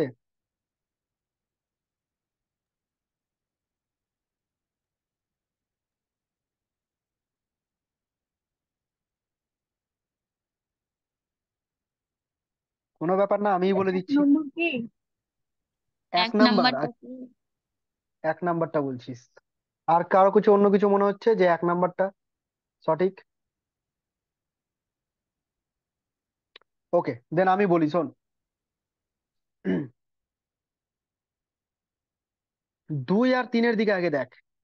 2 আর 3, এদের দুজনের মধ্যে একটাও পসিবল না। রিজনটা হচ্ছে যে 2 নাম্বারে মেটালিক স্ফিয়ারের ভেতরে লাইন্স অফ ফোর্স ঢুকে গেছে। আর তুই জানিস যে একটা কন্ডাক্টরের ভেতরে লাইন্স অফ ফোর্স থাকতে পারে না, একটা কন্ডাক্টরের লাইন্স অফ ফোর্স শুরু শেষ কখনোই হতে পারে না। একটা মেটালিক কন্ডাক্টরের ভেতরে ইলেকট্রিক ফিল্ড 0 হয়, সো ওখানে কোনো লাইন্স অফ ফোর্স থাকবে না। তো 2 আর 3 তো অলরেডি বাদ হয়ে যাচ্ছে, বাকি থাকছে 1 আর 4। 1 আর 4-এর মধ্যে তোরা বলছিস যে 1 নাম্বারটা সঠিক। 1 নাম্বারটাতে যে লাইন্স অফ ফোর্স আমি ড্র করেছি এইভাবে পাশে এঁকেছি, ঠিক আছে? তুই একটু আগেই পড়লি যে লাইন্স অফ ফোর্স গুলো পারপেন্ডিকুলার থাকবে সারফেসের সাথে। তো এইখানে যদি আমি সারফেসটা আঁকি, এটা হচ্ছে সেই সারফেসটা। তুই বলতো এটা কি পারপেন্ডিকুলার, এটা কি 90 ডিগ্রি? এটা 90 ডিগ্রি না তো। কিন্তু এই যে 4 নাম্বার যে ছবিটা, 4 নাম্বার ছবিটার দিকে খেয়াল কর, এইভাবে এসে এদিকে ঢুকে গেছে। তার মানে তুই যদি এখানে একটা সারফেস আঁকিস, স্পর্শক টানিস, দেখ তার সাথে কিন্তু পারপেন্ডিকুলার হচ্ছে, পারপেন্ডিকুলার ঢোকার চেষ্টা করেছে। এইভাবে একটা স্পর্শক টান, তাহলে এটা পারপেন্ডিকুলার হচ্ছে। অর্থাৎ 4 নাম্বারটা হচ্ছে সঠিক। বুঝতে পারলি? হ্যাঁ হ্যাঁ দাদা, বুঝতে পেরেছি। বুঝতে পারলাম। আর 4 নাম্বারটাতে দেখ ভেতরেও কিছু নেই, সুতরাং সঠিক একমাত্র এটাই। তো এটা কনসেপ্ট ক্লিয়ার করার জন্য ছিল just. Next, electric field intensity, electric ফিল্ডকে মেজার করার second quantity. Electric field intensity কি ভালো করে বুঝবি, মন দিবি ইলেকট্রিক ফিল্ড ইন্টেন্সিটির দিকে। Electric field intensity is a one type of force. ধরে নে একটা চার্জ এখানে রেখেছি আমি, প্লাস কিউ চার্জ, এবং তার দরুন তার থেকে আর দূরত্বে কোনো একটা পয়েন্ট পি আছে। সেই পি পয়েন্টে আমি ইলেকট্রিক ফিল্ডের স্ট্রেংথ মেজার করতে চাইছি in terms of electric field intensity. তো ইলেকট্রিক ফিল্ড ইন্টেন্সিটিকে আমরা ডিনোট করব বাই ই। ইটাকে এরকম ভাবে ডিফাইন করা হচ্ছে যে, যে পয়েন্টে তুমি ইন্টেন্সিটি বের করতে চাও সেই পয়েন্টে একটা টেস্ট চার্জকে অ্যাজিউম করে নাও, এবং সেই টেস্ট চার্জের উপরে এই চার্জটা কি পরিমাণ ফোর্স অ্যাপ্লাই করছে, সেই ফোর্সটাই হচ্ছে the intensity at that point. So আমি এরকম লিখতে পারি from Coulomb's law that 1/4πε0 into capital Q into 1 divided by R square. ঠিক লিখেছি রে না ভুল লিখেছি বলতো?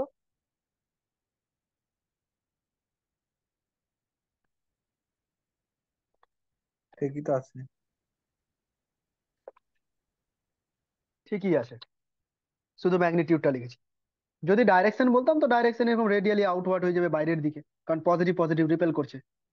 ওকে, সো এই যে টার্মটা আমি পেলাম, E = 1/4πε0 ইন্টু Q/r², এটাই হচ্ছে ইলেকট্রিক ফিল্ড ইন্টেন্সিটির ফর্মুলা। মানে the force on unit charge in an electric field is known as the electric field intensity at that point due to the charge. যে চার্জটা আমাকে দিয়ে দিয়েছে, this is electric field intensity. এবার মনে করো আমি এখানে +1 চার্জ না রেখে একটা স্মল কিউ চার্জকে রেখে দিচ্ছি, তাহলে ফোর্সটা কি দাঁড়াতো? 1/4πε0 ক্যাপিটাল কিউ ইন্টু স্মল কিউ/r², এইটা ফোর্স দাঁড়াতো। তো আমি সেই ফোর্সটাকে একবারে যদি এরকম লিখে দিই যে force equal to Q into E, তাহলে কি ভুল করেছি? না, ঠিকই আছে। না। ওকে, তো এটা লেখার পিছনে আমার রিজন আছে, আমি এটা লিখলাম তার কারণ আমার অনেক জায়গায় হেল্প করবে এই জিনিসটা। তুই এখন এটাকে সাজিয়ে বলতে পারিস যে E = F/Q, যেখানে এফটা হচ্ছে স্মল কিউ চার্জের উপর ক্রিয়াশীল বল বাই স্মল কিউ। তো এটাও হচ্ছে ইলেকট্রিক ফিল্ডের ফর্মুলা, ওপরেরটাও ইলেকট্রিক ফিল্ডের ফর্মুলা, দুটোকে নিয়েই আমরা চলবো। আর ইলেকট্রিক ফিল্ডের ডাইরেকশন তো বলেই দিলাম আমি, এই যে এটা আউটওয়ার্ডস হচ্ছে পজিটিভ চার্জের জন্য। এবার এই ইলেকট্রিক ফিল্ড, এটার আমরা ইউনিট আর ডাইমেনশনটাকে একটুখানি দেখব। ইলেকট্রিক ফিল্ডের ইউনিট কি এবং ডাইমেনশন কি? First, unit. ইউনিট বের করার জন্য তোকে দুটো দুটো রাশিমালা, একটা এটা একটা এটা, এই দুটো রাশিমালার মধ্যে কোনটাকে ইউজ করলে বেটার হয়? এটাকে ইউজ করলে বেটার হয় নাকি এটাকে ইউজ করলে বেটার হয়? দ্বিতীয়টা। দ্বিতীয়টা, কারণ দ্বিতীয়টাতে ফোর্স আর চার্জ আছে অনলি, যাদের ডাইমেনশন তোর মুখস্থই আছে।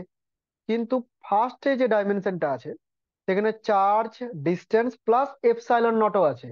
আর এপসাইলন নট বের করার জন্য তোকে আবার একটু খাটতে হবে। তো সেই জন্য আমি সেকেন্ডটাকে ইউজ করছি ইউনিট বের করার জন্য। কিভাবে ইউজ করছি? যে unit of electric field is equal to unit of force by unit of charge, that is newton per coulomb. In CGS system it is dyne per stat coulomb, it is dyne per stat coulomb.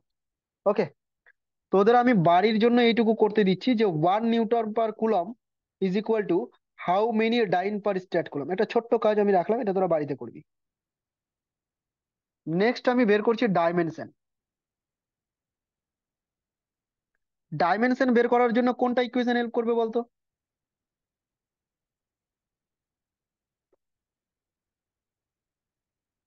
First আর second?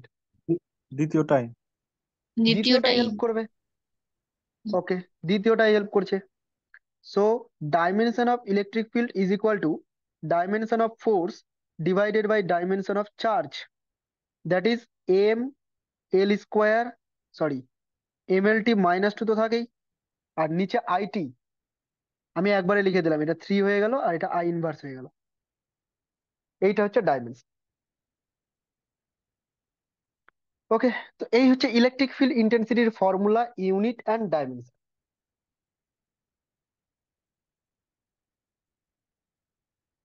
আচ্ছা, electric field intensity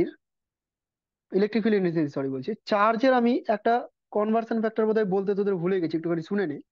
যে চার্জের ক্ষেত্রে SI পদ্ধতি আর CGS পদ্ধতি, অর্থাৎ coulomb আর stat কুলম্বের মধ্যে একটা রিলেশন আছে, এই যেটা এখানে তোকে বের করতে হেল্প করবে। তো সেই জিনিসটা আমি বলে দিচ্ছি যে 1 coulomb is equal to 3 × 10⁻⁹ stat coulomb, এটা মাথায় রাখবি। 1 coulomb is equal to 3 × 10⁹ stat coulomb, এটা হচ্ছে চার্জের কনভার্সন এসআই আর সিজিএস ইউনিটের মধ্যে। এবার ইলেকট্রিক ফিল্ডের অ্যাপ্লিকেশন করব কিছু।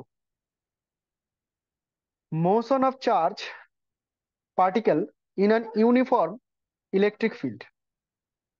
ইউনিফর্ম ইলেকট্রিক ফিল্ড ওয়ার্ডটাকে দেখবি, দেখ ইউনিফর্ম মানে কোন একটা অঞ্চলে, যে অঞ্চলে ইলেকট্রিক ফিল্ডের মানটা ফিক্সড। তো এই ধরনের ইলেকট্রিক ফিল্ডকে প্রকাশ করা হয় এরকম প্যারালাল ইকুইডিস্টেন্স লাইন দিয়ে। প্রত্যেকটা লাইন প্যারালাল আছে, সাথে ইকুইডিস্টেন্স আছে। তো এই ধরনের লাইন দিয়ে কোন একটা অঞ্চলে ইলেকট্রিক ফিল্ড যে ইউনিফর্ম সেটা প্রকাশ করা হয়, এবং অ্যারো যে ডাইরেকশনে থাকবে সেটা হচ্ছে ইলেকট্রিক ফিল্ডের ডাইরেকশন। তো এইখানে ইলেকট্রিক ফিল্ডের ডাইরেকশন দেখে তুই ডিসাইড করতে পারবি যে নিশ্চয়ই পজিটিভ চার্জটা এদিকে ছিল, নেগেটিভ চার্জটা এদিকে ছিল, কারণ আমি +1 চার্জকে অ্যাজিউম করতে গেলেই তো ফোর্সটা এদিকে হবে। সো যখনই কোনো ইলেকট্রিক ফিল্ডের ডাইরেকশন তুই পেয়ে যাবি, তীর চিহ্নের মাথা তার নেগেটিভ আর পেছনের দিকটা হচ্ছে পজিটিভ, এরকম ভাবে থাকবে। এবার এইরকম একটা ইউনিফর্ম ইলেকট্রিক ফিল্ডের মধ্যে তুই কি করলি, একটা চার্জ, একটা প্লাস কিউ চার্জ, আমি প্লাস কিউ দিয়েই বলছি, একটা প্লাস কিউ চার্জকে জাস্ট ছেড়ে দিলি, একদম জাস্ট ছেড়ে দিলি, এখানে কোনো ভেলোসিটি দিসনি, কিচ্ছু করিসনি, ছুড়ে দিসনি, জাস্ট ছেড়ে দিলি। তাহলে এই প্লাস কিউ চার্জটা কিন্তু একটা ফোর্স ফিল করবে। যেহেতু এদিকে একটা প্লাস আছে, এই প্লাস কি করবে, একে রিপেল করবে। বা তুই এরকম ভাবে মাথায় রাখবি যে পজিটিভ চার্জ সবসময় ইলেকট্রিক ফিল্ডের দিকেই ফোর্স ফিল করে। সো এ কিন্তু ইলেকট্রিক ফিল্ডের দিকে একটা ফোর্স ফিল করবে। And let this force is denoted by F vector. তাহলে তুই এফ ভেক্টরকে এইভাবে লিখতে পারিস যে F vector is equal to charge into E vector, এমনটা লেখা যেতেই পারে। ইলেকট্রিক ফিল্ড ই এর মধ্যে চার্জটা কিউ আছে, so electric field, so force হয়ে যাচ্ছে কিউ ইন্টু ই, এই পরিমাণ ফোর্স তার উপরে কাজ করছে। এবার যদি ফোর্স কাজ করে তাহলে তো অ্যাক্সিলারেশনও কাজ করবে। অ্যান্ড অ্যাক্সিলারেশনকে আমরা লিখি A equal to F by M, F equal to M A থেকে। সো এই যে রাশিমালাটা ম্যাগনিটিউড হিসেবে যদি লিখতে চাই, তাহলে কিউ ই বাই এম চলে আসছে। এটা হচ্ছে acceleration produced in this charge, এই চার্জের মধ্যে কতটা অ্যাক্সেলারেশন প্রডিউস হলো, সেটা হচ্ছে কিউই বাই এম। যখন অ্যাক্সেলারেশন প্রডিউস হবে, তাহলে আমরা ওই ইকুয়েশন অফ মোশন পেয়ে যাব। কাইনেমেটিক্স ইকুয়েশন অফ মোশন পড়েছি আমরা, ছোটখাটো জিনিসগুলো পড়েছিস। কি কি পড়েছিস দেখ, একটা পড়েছিস তোরা V equal to U plus A T, পড়েছিস না? একটা হচ্ছে S equal to UT plus half এটি স্কোয়ার, এরকম পড়েছিস। তো এই ইকুয়েশন গুলোকেই আমি এখানে কাজে লাগাচ্ছি। V equal to U plus A T যে সমীকরণটা, এখানে ইউ তো জিরো হয়ে যাবে, বিকজ ইনিশিয়ালি এর উপরে কোনো ভেলোসিটি দেওয়া হয়নি। এর বদলে লিখবো আমি কিউ ই বাই এম আর T. Similarly S equal to UT plus half at square, এই পুরো টার্মটা জিরো হয়ে যাবে, because the value of U is zero, initial velocity zero. Second টার্মটা হচ্ছে half Q E by M into T square. তাহলে দেখ এরকম একটা ইকুয়েশন পেয়ে গেলাম। এই ইকুয়েশন গুলো হেল্প করবে, মুখস্থ করতে হবে না, কোনো দরকার নেই মুখস্থ করার। এই ডেরিভেশনটাই করাটা তোকে শিখতে হবে যে কি করে আসছে।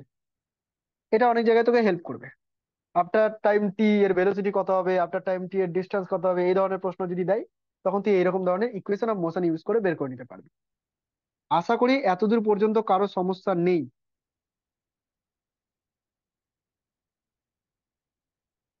ওকে, কারোর সমস্যা নেই। নেক্সট পার্ট, নেক্সট পার্টে আমি বের করব, একটা কেস নিচ্ছি, এ চার্জ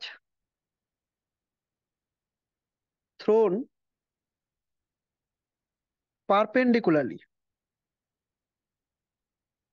মানে লম্বভাবে ছুড়ে দিচ্ছি। এবার একটা চার্জকে আমি লম্বভাবে ছুড়ে দিচ্ছি টু দা ইলেকট্রিক ফিল্ড। তাহলে কি হবে? তো তার জন্য আমি আগে একটা ইলেকট্রিক ফিল্ডকে লাইনকে দেখিয়ে দিই। আচ্ছা, ইলেকট্রিক ফিল্ডের লাইন্স তুই ধরে নে এই ডাইরেকশনে আছে, অবশ্যই ইউনিফর্ম ইলেকট্রিক ফিল্ড। এটা হচ্ছে ইলেকট্রিক ফিল্ড লাইনের ডাইরেকশন, লাইন্স অফ ফোর্স দিয়ে প্রকাশ পেলাম। এবার এখানে কোনো একটা চার্জ, একে তুই ইউ ভেলোসিটি নিয়ে ছুড়ে দিলি মনে কর, এই দিকে পারপেন্ডিকুলারলি ইউ ভেলোসিটি নিয়ে তুই ছুড়ে দিলি কোনো একটা পার্টিকুলার চার্জকে, কিউ চার্জ। আর এটা হচ্ছে ইলেকট্রিক ফিল্ডের ডাইরেকশন। তাহলে কি ঘটবে এই জায়গাটা একটু আমাকে বুঝতে হবে, এই মেকানিজম গুলো বুঝতে হবে, এগুলোর উপর বেস করে কিন্তু প্রিভিয়াস ইয়ারের কোশ্চেন পাবি। সো গুরুত্ব দে। তো এই জায়গাটায় কি হবে দেখ, এই যে ইলেকট্রিক ফিল্ডটা যেটা ডাউনওয়ার্ডস কাজ করছে, তার পারপেন্ডিকুলারলি কিন্তু ইউটা কাজ করছে। কার্সার দেখতে পাচ্ছিস নিশ্চয়ই, ইউটা পারপেন্ডিকুলারলি কাজ করছে, আর ইলেকট্রিক ফিল্ড নিচের দিকে। তাহলে এই ইলেকট্রিক ফিল্ডের পারপেন্ডিকুলার কোনো কম্পোনেন্ট কিন্তু পাওয়া যাবে না, বিকজ পারপেন্ডিকুলার কম্পোনেন্ট জিরো হয় সবসময়, cos 90 degree zero. So U velocity যেটা এক্স অ্যাক্সিস বরাবর কাজ করছে, এক্স অ্যাক্সিস বরাবর যেটা যেটা কাজ করছে, তার ক্ষেত্রে কিন্তু এই ইলেকট্রিক ফিল্ডের কোনো প্রভাব নেই, ও ওকে অ্যাফেক্ট করতে পারছে না। সো এটা ইউ ভেলোসিটি নিয়ে সামনের দিকে এগিয়ে যাচ্ছে। No change in velocity U in the direction X. But Y axis বরাবর ডাউনওয়ার্ড সে একটা ফোর্স ফিল করছে, ঠিক আছে? এবং সেই ফোর্সের জন্য ওর যে মোশনটা, সেই মোশনটা হয়ে যাবে এরকম বাঁকা। এবং এই মোশনটা প্যারাবোলিক মোশন হবে, অধিবৃত্তাকার মোশন হবে। কি করে অধিবৃত্তাকার মোশন হবে সেটা আমি তোকে ম্যাথমেটিক্যালি দেখিয়ে দিচ্ছি। দেখ এই জায়গাটাতে নিচের দিকে ইনিশিয়াল কিন্তু কোনো ভেলোসিটি ছিল না, কিন্তু যত টাইম বাড়ছে নিচের দিকে একটা ভেলোসিটি বাড়তে বাড়তে নিচের দিকে চলতে শুরু করছে। কেন নিচের দিকে ভেলোসিটিটা আসছে? বিকজ এখানে একটা অ্যাক্সিলারেশন প্রডিউস হচ্ছে due to electric field, and that acceleration is QE by M.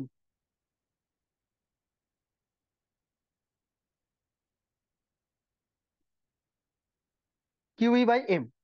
তো এখানে initial velocity along Y axis, along Y axis, along Y axis initial velocity is zero. Y অ্যাক্সিসে তো কোনো ভেলোসিটি দিইনি।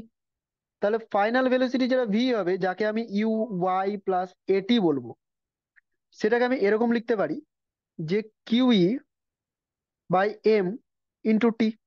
এটা কিন্তু আমি ওয়াই ডাইরেকশনের কথা বলছি। এবং এস কে লিখতে পারবো, এস না লিখে আমি ওয়াই লিখে দিচ্ছি, ওয়াইটাকে ডিস্টেন্স প্রকাশ করছি। এটাকে বলবো U Y T plus half এটি square, and it can be written as half QE by M into T square. আচ্ছা, অ্যালং এক্স অ্যাক্সিসে কি করব? যদি আমি অ্যালং এক্স অ্যাক্সিসের কথা বলতাম, অ্যালং এক্স অ্যাক্সিস, আচ্ছা অ্যালং এক্স অ্যাক্সিস যে ব্যাপারটা সেটা হচ্ছে যে ভি এক্স এটা কনস্ট্যান্ট ইউ ভেলোসিটিতেই চলবে, এক্স অ্যাক্সিস বরাবর নো চেঞ্জ। বাট যেটা এক্স মানে ডিস্টেন্স, সেটাকে তো আমি লিখবো you X T plus half এটি স্কোয়ার। সরি, হাফ এটি স্কোয়ার কেন আসবে? এই বরাবর তো কোনো অ্যাক্সেলারেশনই নেই, আমি লিখবো অনলি ইউ এক্স টি। তো এটাকে কিন্তু তুই ইউটি বলতে পারিস। তার মানে খেয়াল করে দেখ, ওয়াই অ্যাক্সিস বরাবর নর্মাল সমবেগে চলছে, তাই ডিস্টেন্সটা ইউ ইন্টু টি করলাম। আর ওয়াই অ্যাক্সিস বরাবর, সরি এক্স অ্যাক্সিস বরাবর নর্মাল বেগে চলছে, আর ওয়াই অ্যাক্সিস বরাবর একটা অ্যাক্সেলারেশন নিয়ে চলছে, তার ধরুন আমি ইকুয়েশন অফ মোশন ইউজ করলাম। বলতো তোরা কি গুলিয়ে গেছিস আমার কথাতে? হ্যাঁ, গুলিয়ে গেছি আমি। ওকে, আমি হ্যাঁ আরেকবার দাদা, রিপিট করে একটু দেবো। বুঝিয়ে গেল। আচ্ছা আচ্ছা, বুঝতে পেরেছি আমি গুলিয়ে যাবি, কারণ আমি কথা একটু ভুলভাল বলে দিলাম মাঝে মাঝে। ওকে, আমি আরেকবার রিপিট করছি, শুনে নে। প্রথমে অ্যালং এক্স অ্যাক্সিস এর কথা দেখ। Along X axis U velocity নিয়ে যাচ্ছে, বাট ইলেকট্রিক ফিল্ড এর উপরে কোনো এফেক্ট করতে পারছে না। তাহলে এক্স অ্যাক্সিস বরাবর ভেলোসিটির কোনো চেঞ্জ হচ্ছে না, ভেলোসিটিটা কনস্ট্যান্ট ইউই থাকছে, অ্যাক্সেলারেশন নেই, সো নো চেঞ্জ। এবং যে ডিস্টেন্সটা, যেটাকে তুই লিখবি U X T plus half এটি স্কোয়ার, এই সমীকরণটাকে তুই হাফ এটি স্কোয়ারটাকে বাদ দিবি, তার কারণ এখানে কোনো অ্যাক্সেলারেশন নেই, তাহলে এই পুরো টার্মটা বাদ হয়ে যাবে। ইউ এক্স এর জায়গাতে তো ইউই লিখবি, নো চেঞ্জ, আর টাইমটা টি। তাহলে এটা হচ্ছে এক্স অ্যাক্সিস বরাবর ইকুয়েশন। ওয়াই অ্যাক্সিস বরাবর যখন ইকুয়েশন লিখবো,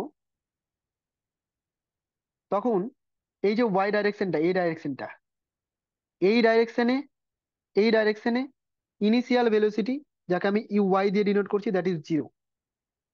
final velocity V Y, final velocity V Y, এটা হচ্ছে U plus AT, acceleration A আছে। সো ইউ ওয়াই তো জিরো হয়ে গেল, এটা হয়ে যাবে QE by M, value of A multiplied by T. এবং এস, যেটাকে আমি ওয়াই লিখে দিচ্ছি, ইজ ইকুয়াল টু হবে ইউটি প্লাস হাফ এটি স্কোয়ার। এবার ইউ ওয়াই তো zero, so it is half into QE by M into T square. বল এবার সমস্যা আছে কিনা?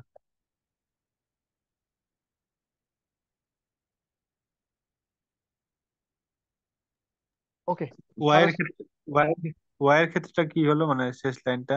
Y equals to. এটা, হ্যাঁ।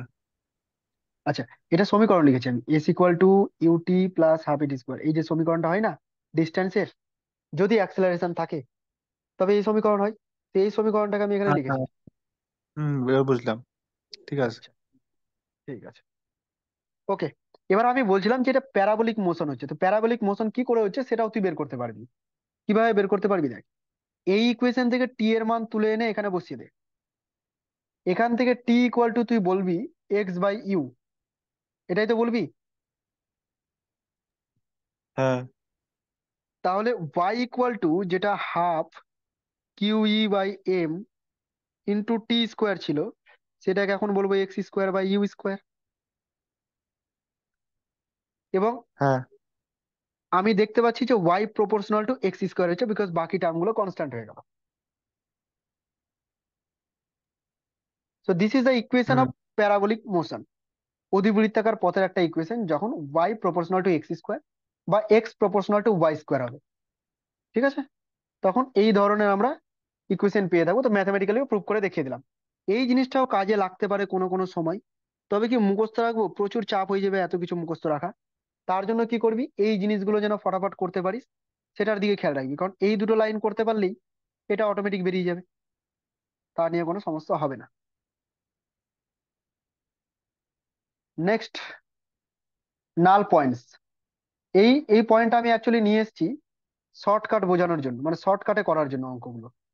কিছু কিছু প্রবলেম তোকে দেবে যে কোন পয়েন্টে ইলেকট্রিক ফিল্ড শূন্য, সেই পয়েন্টটা বের করো। তো সেক্ষেত্রে তুই তো ক্যালকুলেশন করে করতে পারিসই, অবশ্যই আমি ক্যালকুলেশনটাও দেখাবো কি করে করবি। এবার সেই ক্যালকুলেশন থেকে একটা শর্ট ট্রিক, একটা ফর্মুলা তৈরি করে দেবো, সেটা যদি মনে রাখতে পারিস তাহলে 10 সেকেন্ডের প্রবলেম হয়ে যাবে।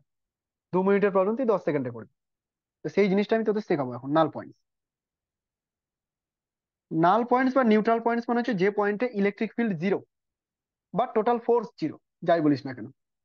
ধরে নে তোকে এরকম কেস দিল যে এখানে একটা Q1 চার্জ আছে আর এইখানে একটা Q2 চার্জ আছে।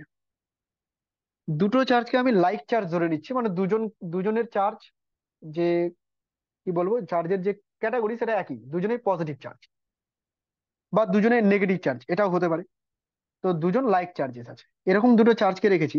তাহলে এদের যে ইন্টারসেক্টিং লাইন, এই ইন্টারসেক্টিং লাইনের উপর কোন একটা পয়েন্টে কিন্তু ইলেকট্রিক ফিল্ডটা জিরো হবে। কেন হবে zero?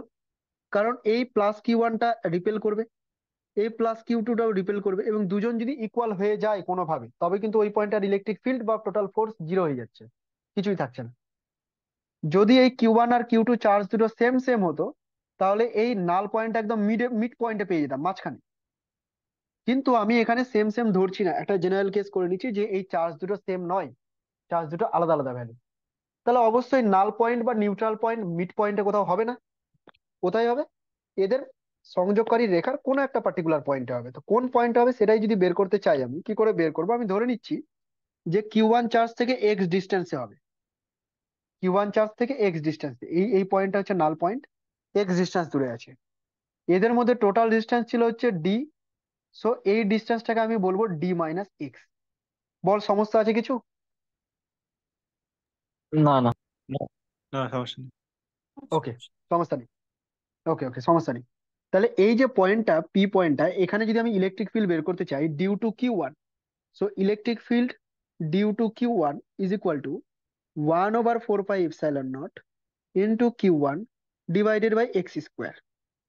And similarly, electric field due to Q2 charge is 1/4πε0 and Q2 by, এটা হচ্ছে D-X তার হোল স্কোয়ার, খেয়াল রাখবি, D-X তার হোল স্কোয়ার। এবার দুজনের কিন্তু ডাইরেকশন অপোজিট, E1টা এদিকে ঠেলে দিচ্ছে, E2টা এদিকে ঠেলে দিচ্ছে। তো দুজন যখন অপোজিট ডাইরেকশনে আছে, তো দুজনকে ইকুয়াল করতে গেলে জিরো হয়ে যাবে। তো আমি এই দুজনকে এখন ইকুয়াল করে দেবো। So for the null point, to get the null point, EQ1 must be equal to the EQ2, দুজনকে ইকুয়াল হতে হবে, তা না হলে ওই পয়েন্টে নাল পয়েন্ট পাওয়া যাবে না। নাও তুই এখন ক্যালকুলেশন করবি, এই ভ্যালুগুলোকে এখানে পুট করবি। আমি একটু মানে শর্টে করার চেষ্টা করছি। এখানে পাবো Q1/x² আর এখানে পাবো হচ্ছে Q2/D- তার এক্স তার হোল স্কোয়ার। ব্যাস, এইটাকে এখন নর্মালাইজ করবো, এটাকে এখন আমি সিম্পলিফাই করব। সিম্পলিফাই করে আমি এরকম লিখছি, √Q1/Q2 is equal two x/D-x। দেখ তোরা ঠিক করেছে কিনা। হ্যাঁ। হ্যাঁ হ্যাঁ ঠিক ঠিক আছে। আছে। ওকে, এবার একটু সিম্পলিফাই কর। Q1D- is equal two √Q2x। X গুলোকে এক সাইডে নিয়ে চলে যা, তাহলে তুই পাবি x√Q1 + Q2। এগুলো নিউমেরিক্যাল নেই বলে চাপের মনে হচ্ছে যেন বড় বড় ইকুয়েশন করছি, কিন্তু কিছু করছি না। এগুলো নিউমেরিক্যাল থাকলে খুব সহজ হয়ে যেত তোদের, নাম্বার যদি থাকতো। এবার এক্স ইকুয়াল টু তুই লিখতে পারিস যে √Q1 by √Q1 plus √Q2 into x, sorry into d, এটা তুই লিখতে পারিস। এতদূর পর্যন্ত কারো কোনো রকম কোনো সমস্যা নেই, যা করেছি সব ক্যালকুলেশন করেছি। এবার আমি চেঞ্জ নিয়ে আসবো। এবার এটাকে আমি আরেকটু সাজিয়ে গুছিয়ে লিখছি এইভাবে, যে x equal to 1/√/Q2/Q1 +1 into D. কিছু ভুল করেছি নাকি বলতো? কি করলাম? করলামটা হচ্ছে যে ওপর নিচে √/Q1 দিয়ে ডিভাইড করলাম। ওপরে √/Q1 ডিভাইড করলে 1, নিচে √/Q1 ডিভাইড করলে এটা 1 হয়ে যাবে, আর এটার নিচে √Q1 থেকে যাবে, সেটাই লিখেছি আমি সাজিয়ে। ঠিক আছে রে? হ্যাঁ, বুঝতে পারলাম। হুম হ্যাঁ হুম হুম। ওকে। এবার এই যে Q2/Q1টা, এই Q2/Q1টাকে আমি আপাতত একটা নাম্বার বলে দিচ্ছি n। তাহলে এই রাশিমালাটাকে লেখা যাবে যে d/√n+1। This is the short trick, যেটার জন্য আমি এতক্ষণ ধরে খাটছিলাম। যেখানে এনটা কি?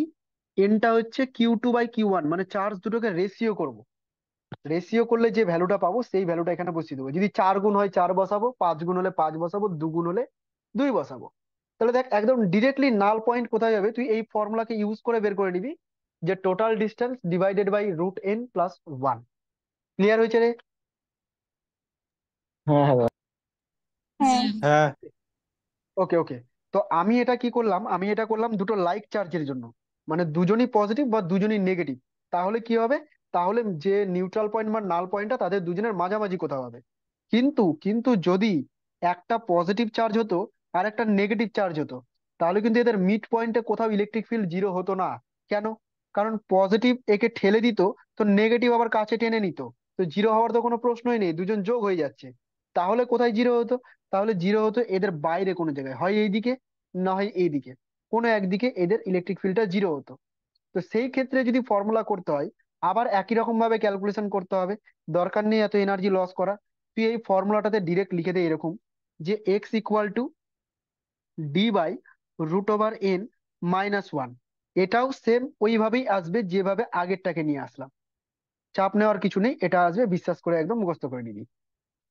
তাহলে প্রথমটা হচ্ছে ফর লাইক চার্জ, এটা লাইক চার্জের জন্য। অ্যান্ড পরেরটা হচ্ছে আনলাইক চার্জের জন্য, যদি উল্টো পাল্টা চার্জ থাকে। এইটা যদি ইউজ করি খুব ইজিলি আমরা বের করে নিতে পারবো। এত বড় বড় ক্যালকুলেশন যে করলাম এতক্ষণ ধরে, এগুলো করতে আমার সময় নষ্ট হবে না। ওকে। নাল পয়েন্টস বললাম, নিউট্রাল পয়েন্টস বললাম, এবার কিছু স্পেশাল কেস করব। যদিও এই নাল পয়েন্টসটা একটা স্পেশাল কেসের মধ্যেই পড়ে, মানে বিভিন্ন ক্ষেত্রে ইলেকট্রিক ফিল্ডের ভ্যালু গুলোকে আমরা এখন বের করব কয়েকটা পার্টিকুলার ক্ষেত্রে।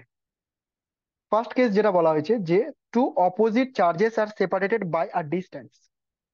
ভালো করে শুনুন, দুটো অপোজিট চার্জ আছে, one is plus q, another is minus Q.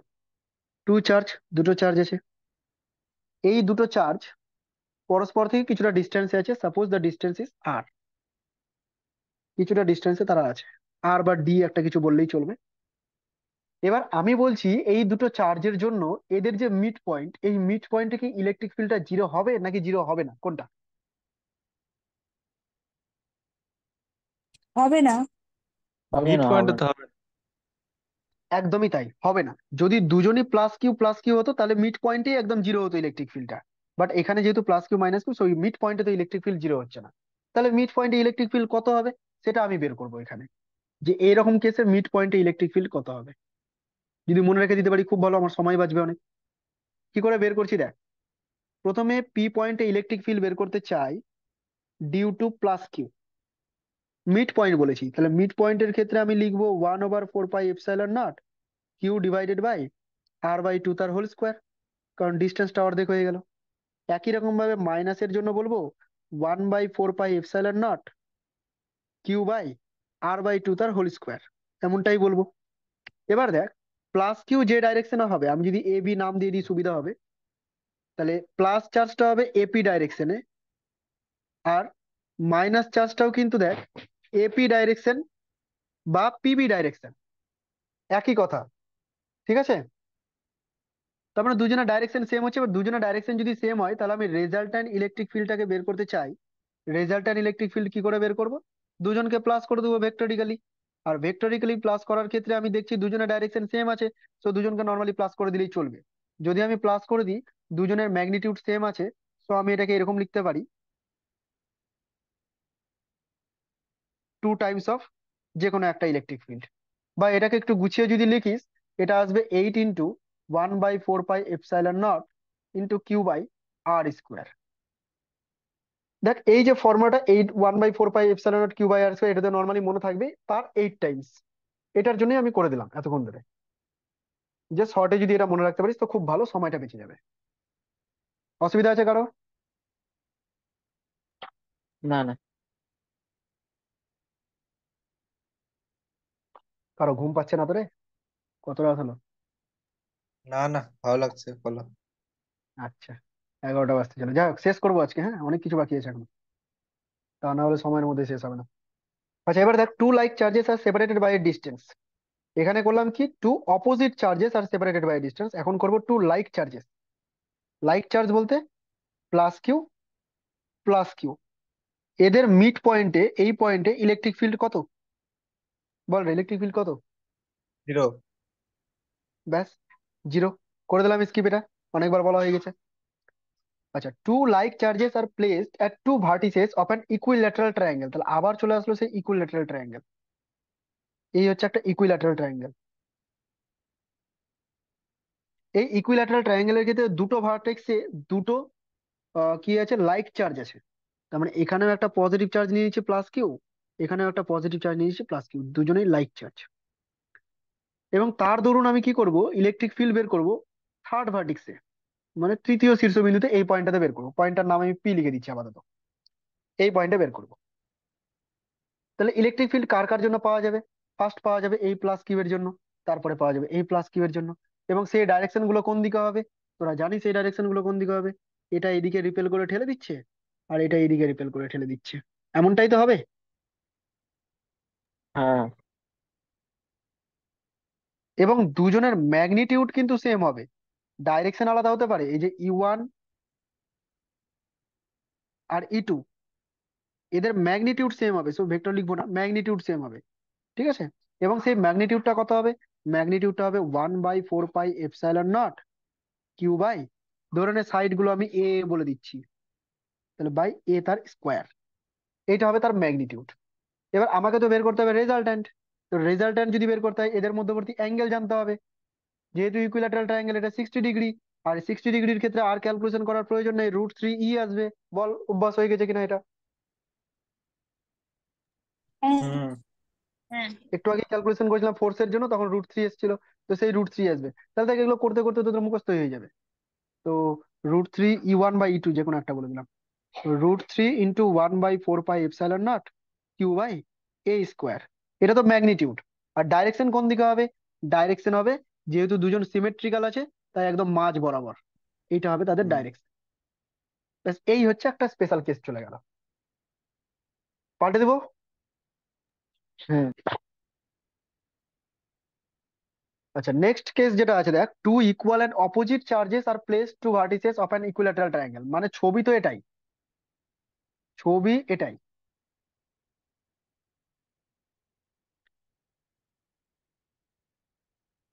এই দেখ ছবি এটাই, কিন্তু চেঞ্জ কোথায়, যে এটা হচ্ছে প্লাস কিউ চার্জ, একটা প্লাস কিউ চার্জ, তো আর একটা হচ্ছে minus q charge. Equal and opposite charge বলেছে, মাইনাস কিউ চার্জ। তাহলে এখন এই ফোর্সের ডাইরেকশন গুলো উল্টো পাল্টা হয়ে যাবে, ফোর্সের ডাইরেকশন চেঞ্জ। প্লাস কিউ এর জন্য যে চার্জটা, সেটা তো এই দিকেই থাকছে, প্লাস ঠেলে দিচ্ছে একে, ম্যাগনিটিউড, ইলেকট্রিক ফিল্ডটাকে E1 দিয়ে প্রকাশ করলাম। আর এই যে মাইনাস কিউ চার্জ আছে, এ কি করবে দেখ, মাইনাস কিউ চার্জ কিন্তু +1 কে নিজের দিকে টানবে, এই ডাইরেকশনটা হবে মাইনাস কিউ চার্জের ডাইরেকশন। ঠিক আছে? এবং এটাকে আমি প্রকাশ করছি E2 লিখে। দুজনের ম্যাগনিটিউড সেমই হবে, কারণ দুজনের ডিস্টেন্স সেম, চার্জ গুলো সেম, তো ম্যাগনিটিউডের দিক থেকে কোনো চেঞ্জ নেই, দে আর সেম। চেঞ্জ কোথায়? ইলেকট্রিক ফিল্ডের যে রেজাল্ট্যান্ট ভ্যালুটা, সেটা। দেখ রেজাল্ট্যান্ট ভ্যালু যদি বের করতে হয়, তাহলে এখন তোকে দেখতে হবে দুজনের মধ্যে অ্যাঙ্গেল কত, কত রে অ্যাঙ্গেলটা? 120 degree. Okay, very good. It is 120 degree, 120 degree. তো 120 ডিগ্রি ক্ষেত্রে এখন রাশিমালায় চলে যা। ভেক্টরের formula E1 square, E2 square, 2E1 E2 কস 120 ডিগ্রি। কেউ বলতে পারবি কস 120 ডিগ্রির মান কত? -1/2। -1/2, ভেরি গুড। এগুলো সবগুলোকে আমি E1 বলে দিলে আপত্তি নেই নিশ্চয়ই। তো এখানে দুটো E1 স্কোয়ার, এখানেও দুটো E1 স্কোয়ার, তার সাথে আবার -1/2 গুণ। তা আলটিমেট কিন্তু E1ই পড়ে থাকবে। দেখেন একটু ক্যালকুলেশনটা তোরা।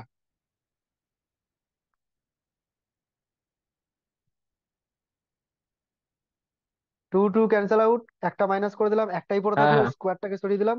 সো ইট ইজ E1 আসলো। এবং এর ভ্যালুটা কত? ভ্যালুটা হচ্ছে 1/4πε0 Q/A²। তাহলে এই ধরনের কেস যদি থাকে, প্লাস মাইনাস দুটো ভার্টেক্সে যদি থাকে, তাহলে অন্য ভার্টেক্সে কি করতে হবে? যে কোনো একটার জন্য ইলেকট্রিক ফিল্ড বের করে ওটাকেই বসিয়ে দিতে হবে। ম্যাগনিটিউডের দিক থেকে ওটা সেম। আর যদি ডাইরেকশনের কথা বলতে হয়, তাহলে ডাইরেকশনটা হচ্ছে একদম মিডিল, মাঝ বরাবর, সিমেট্রিক্যাল শেপ থেকে বুঝতে পারছি। অর্থাৎ তুই বুঝতে পারছিস পজিটিভ থেকে নেগেটিভের দিকে। এই হচ্ছে ইলেকট্রিক ফিল্ডের ডাইরেকশন। আচ্ছা, আরো একটা কেস আছে। Three charges plus Q, each are not our, it is each are placed at the three vertices of an equilateral triangle, then electric field intensity at the centroid. Okay, এই হচ্ছে equilateral triangle. তিনটে ভার্টেক্সে তিনটে চার্জকে রেখেছে, এবং সেন্টারয়েড, সেন্টারয়েড মানে বুঝতে পারছিস তো? একদম মিড পয়েন্টের কথা বলছি। মধ্যমাগুলো যে পয়েন্টে টাচ করে সেটা হলো সেন্টারয়েড। তো এই সেন্টারয়েড পয়েন্টটা প্রত্যেকটা ভার্টেক্স থেকে কিন্তু সেম ডিস্টেন্সে থাকবে। এটা তোরা সবাই জানিস যে সেন্টারয়েড পয়েন্টটা প্রত্যেকটা ভার্টেক্স থেকে সেম পয়েন্টে থাকবে। তাহলে এই যে প্রত্যেকটা চার্জ কিউ কিউ করে আছে সবাই, plus q plus q plus q, সবার থেকে সিমেট্রিক্যাল ডিস্টেন্সে গিয়ে এই মিড পয়েন্টটা আছে। তাহলে এই মিড পয়েন্টের উপর রেজাল্ট্যান্ট কোনো ফোর্সই থাকবে না, রেজাল্ট্যান্ট ফোর্স 0 হয়ে যাবে। বা বা যদি তুই ক্যালকুলেশন করতে চাস, তাহলে সেটাও আমি করে দেখে দিচ্ছি। একটু দেখে নে শান্তির জন্য। একবার ক্যালকুলেশন করবি, একবার প্র্যাকটিস করবি, তারপরের বার কিন্তু ওই কনসেপ্টটাকে ইউজ করবি, বারবার ক্যালকুলেশনে যাবি না। দেখ, এই যে চার্জটা, উপরের যে চার্জটা আছে, উপরের ভার্টেক্সটা, এ কি করবে? নিচের দিকে ফোর্স অ্যাপ্লাই করবে, মানে এর জন্য ইলেকট্রিক ফিল্ড হয়ে যাবে নিচের দিকটা। এই চার্জের জন্য এই দিকটা, এবং আরেকটা চার্জের জন্য এই দিকটা। এই হচ্ছে ইলেকট্রিক ফিল্ডের ডাইরেকশন তিনটা। এবং প্রত্যেকটার মধ্যবর্তী, মানে এই যে হোয়াইট কালার গুলো দেখেছি, প্রত্যেকটার মধ্যবর্তী অ্যাঙ্গেল কিন্তু 120 ডিগ্রি করে আছে। প্রত্যেকটার মধ্যবর্তী অ্যাঙ্গেল 120 ডিগ্রি, সিমেট্রিক্যাল শেপ, তবেই 360 ডিগ্রি হচ্ছে। তো দেখ, প্রত্যেকটার ম্যাগনিটিউডও আবার করেই হবে। বা আমি E1 বলে দিচ্ছি বোঝার সুবিধার্থে, প্রত্যেকটার ম্যাগনিটিউড E1 করেই হবে। কারণ চার্জের দিক থেকেও সেম আছে, আবার ডিস্টেন্সের দিক থেকেও সেম আছে, সো প্রত্যেকটার ম্যাগনিটিউড E1। এবার আমি কি করব? রেজাল্ট্যান্ট বের করবো। তো তো ভেক্টরটা আমার এরকম বেরিয়েছে তিনটা ডাইরেকশনে। আমি রেজাল্ট্যান্ট বের করতে চাই। তো এদের দুজনের জন্য রেজাল্ট্যান্ট যদি বের করি, তাহলে সেটা কিন্তু মাঝ বরাবর আসবে, এবং তার ম্যাগনিটিউডটা E1ই হবে। কেন? 120 ডিগ্রি থাকতে গেলে E1ই হয়। এক্ষুনি তো ক্যালকুলেশন করলি, এই যে 120, দেখ E1ই আসলো। তাহলে দুটোর জন্য 120 থাকতে গেলে E1ই হয়, এটাও মাথায় ঢুকে নে। যে ভেক্টরের ক্ষেত্রে দুটো ভেক্টর যদি সেম হয় এবং মধ্যবর্তী অ্যাঙ্গেল 120 হয়, তাহলে রেজাল্ট্যান্ট ওটাই আসবে, যে কোনো একটা ম্যাগনিটিউড চলে আসবে। তাহলে এটা E1 হয়ে গেল ম্যাগনিটিউডের দিক থেকে, আর নিচে আবার E1 কাজ করছে। তাহলে রেজাল্ট্যান্ট আর রেজাল্ট্যান্ট দুজন দুজনকে ক্যান্সেল আউট করে দিল, বাদ পুরোটা। সো এখানে electric field at the centroid point is 0। বুঝতে পেরেছিস সবাই? হ্যাঁ। বুঝতে পেরেছি। Hmm. Okay, okay, okay, very good. Next, last একটা স্পেশাল কেস আছে, মানে স্পেশাল কেস লাস্ট, আরো টপিক আছে। কি বলা হয়েছে দেখ, three charges plus Q each are placed at the three corners of a square. So আমি একটা স্কোয়ার ড্র করে নিই আগে, তোরা হেল্প করবি আমাকে, ঠিক আছে? এই যে স্কোয়ারটা ড্র করলাম, প্রত্যেকটা সাইডকে আমি এ বলে দিচ্ছি, এবং এর তিনটা ভার্টেক্সে চার্জ রাখা আছে প্লাস কিউ। ওকে, এখানে একটা plus q charge, plus q charge, and plus q charge. বোঝার সুবিধার্থে আমি নাম করে দিচ্ছি, নাম দিয়ে দিচ্ছি এ, বি, সি, ডি, যাতে বুঝতে সুবিধা হয়। আচ্ছা দেখ, ডি পয়েন্টে কিন্তু কোনো চার্জ নেই, অর্থাৎ ডি পয়েন্টটাতে তোকে বের করতে বলেছে ইলেকট্রিক ফিল্ড, ফোর্থ কর্নারে। এবার ডি পয়েন্টে যে ইলেকট্রিক ফিল্ড পাবো কাদের জন্য পাবো, এবিসি এর জন্য পাবো। এ পয়েন্টে যে প্লাস কিউটা আছে তার জন্য দেখতো ইলেকট্রিক ফিল্ডের ডাইরেকশনটা এই দিকটা হচ্ছে না, ডাউনওয়ার্ডস, হুম। ডাউনওয়ার্ডস হচ্ছে। আর যদি আমি সি পয়েন্টের জন্য বলি তাহলে এই দিকে হচ্ছে না, ইস্টের দিকে। হুম। ঠিক না, ভুল হুম। করছি দেখ। ওকে, কেউ কিছু বলছিস? ওকে ওকে, দেখ এবার তাহলে একটা ডাউনওয়ার্ড সি আর একটা হচ্ছে লেফট সাইডে ই কাজ করছে। আর এই যে প্লাস কিউ চার্জটা অ্যাট দ্য পজিশন বি, যেটাকে দেখতে পাচ্ছিস, এই বি পজিশনের জন্য ইলেকট্রিক ফিল্ডটা কোন দিকে কাজ করবে, এই ডায়াগোনাল বরাবর কাজ করবে। তো বি পজিশনের জন্য ইলেকট্রিক ফিল্ডটাকে আমি E1 বলে দিচ্ছি, আর এ আর সি পজিশনের জন্য ইলেকট্রিক ফিল্ডটাকে আমি জাস্ট ই বলে দিচ্ছি। কেন দুজনকে সেম বলছি, magnitude same, distance same, so ম্যাগনিটিউডের দিক থেকে ই বলে দিচ্ছি আমি এটাকে। এবার যদি আমাকে এখানে রেজাল্ট্যান্ট ইলেকট্রিক ফিল্ডটা বের করতে হয়, অর্থাৎ আমাকে রেজাল্ট্যান্ট ই আর যদি বের করতে হয়, তাহলে আমাকে কি কি করতে হবে দেখ। আমাকে করতে হবে E1 একটা ভেক্টর, প্লাস এই যে ই আর ই, এদের দুজনের জন্য একটা রেজাল্ট্যান্ট ভেক্টর পাবো, সেটাও কিন্তু এই ডাইরেকশনেই হবে, এবং সেটাকে আমি প্রকাশ করছি E2 দিয়ে। ঠিক আছে, দুজনের ম্যাগনিটিউড সেম, তাহলে একদম মাঝ বরাবর কাজ করবে। তো সেই E2টাকে নিয়ে নিচ্ছি, দুটো ভেক্টরের সাম। একটা E1 যেটা কর্নারে পড়ে আছে, আর একটা হচ্ছে E2 যেটা ওই দুজনের সামেশন বা দুজনের রেজাল্ট্যান্ট। ঠিক আছে, তো E2টাকে যদি আমি আলাদা করে বের করি, E2টাকে আমি আলাদা করে বের করে রাখতে পারি, যে E2 মানে হচ্ছে √over E² plus E²। Because অ্যাঙ্গেলটা কত আছে রে, 90 ডিগ্রি অ্যাঙ্গেল আছে। তো 2 E cos 90 ডিগ্রি তো জিরো হয়ে যাবে। সুতরাং এটা দাঁড়াচ্ছে মানে √2E, এটা হচ্ছে √2E। আচ্ছা, এবার এবার একটুখানি ম্যাগনিটিউড গুলো দেখেন, আমি ছবিটাকে ছোট করে দিই।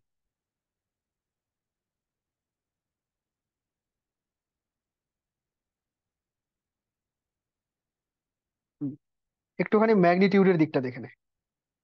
আহ, এই যে এর ভ্যালুটাকে আমি লিখছি 1/4πε0 ইন্টু কিউ বাই A²। আশা করি ভুল লিখিনি, ভুল লিখলে বলবি আমাকে।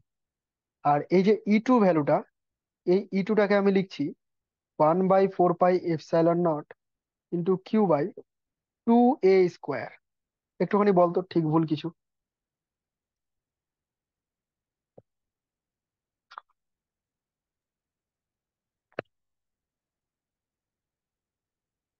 সেকেন্ডটা বুঝতে পেরেছিস 2A² কেন হলো? না, বুঝতে পারিনি ওটা। আচ্ছা বলি, এই যে বি পয়েন্টের জন্য যখন বের করছিস এই ডিস্টেন্সটা কিন্তু √2A, এটা কর্ণ, ডায়াগোনাল। তাহলে এখানে ডিস্টেন্স হিসেবে কি হতে হবে, √2A তার হোল স্কোয়ার হতে হবে, সেটাকে আমি একবারে বসিয়ে দিই। আচ্ছা। তাহলে তুই বুঝতে পারছিস যে E2টাকে তুই আবার এরকম লিখতে পারিস, যে E2 মানে হচ্ছে হাফ ই, কম্পেয়ার করে। E2 মানে হচ্ছে হাফ ই, কম্পেয়ার করে তুই এটা লিখতে পারিস। ব্যাস, এই জিনিসটাকে এখানে বসিয়ে দেবো এবার। এই যে E1 আর E2 দুজনের ডাইরেকশন তো সেম, দেখতে পাচ্ছিস ছবিতে, এই যে ছবিতে দেখ E1 আর E2 দুজনই সেম। তো সেই জায়গা থেকে আমি ভেক্টরিক্যালি কি করতে পারি, দুজনকে যোগ করে দিতে পারি নর্মালি, যে ER মানে হচ্ছে E1 প্লাস E2। E1 মানে হচ্ছে E1 মানে হচ্ছে E1 মানে কি বের করলাম যেন, √2E বের করলাম না কোথাও?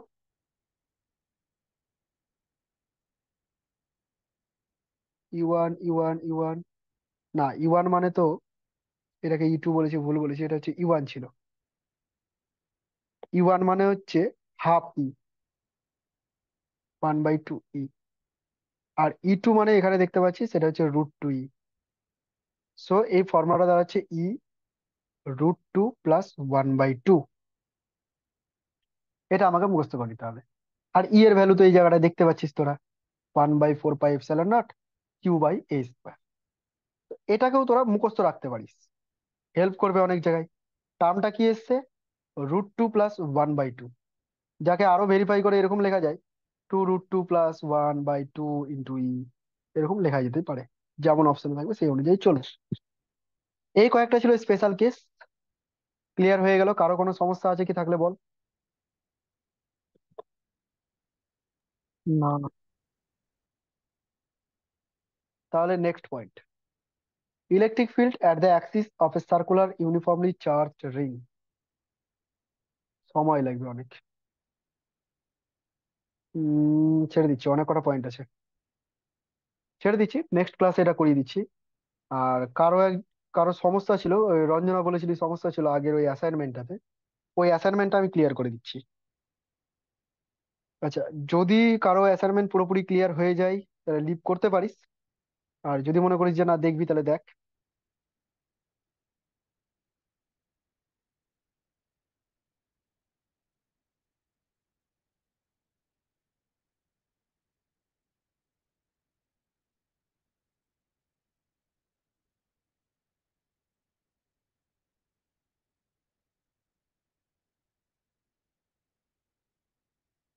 ওকে, অ্যাসাইনমেন্টে কত নম্বর বলেছিলি? 7 নাম্বার একটা বলেছিলি, তাই না রঞ্জনা?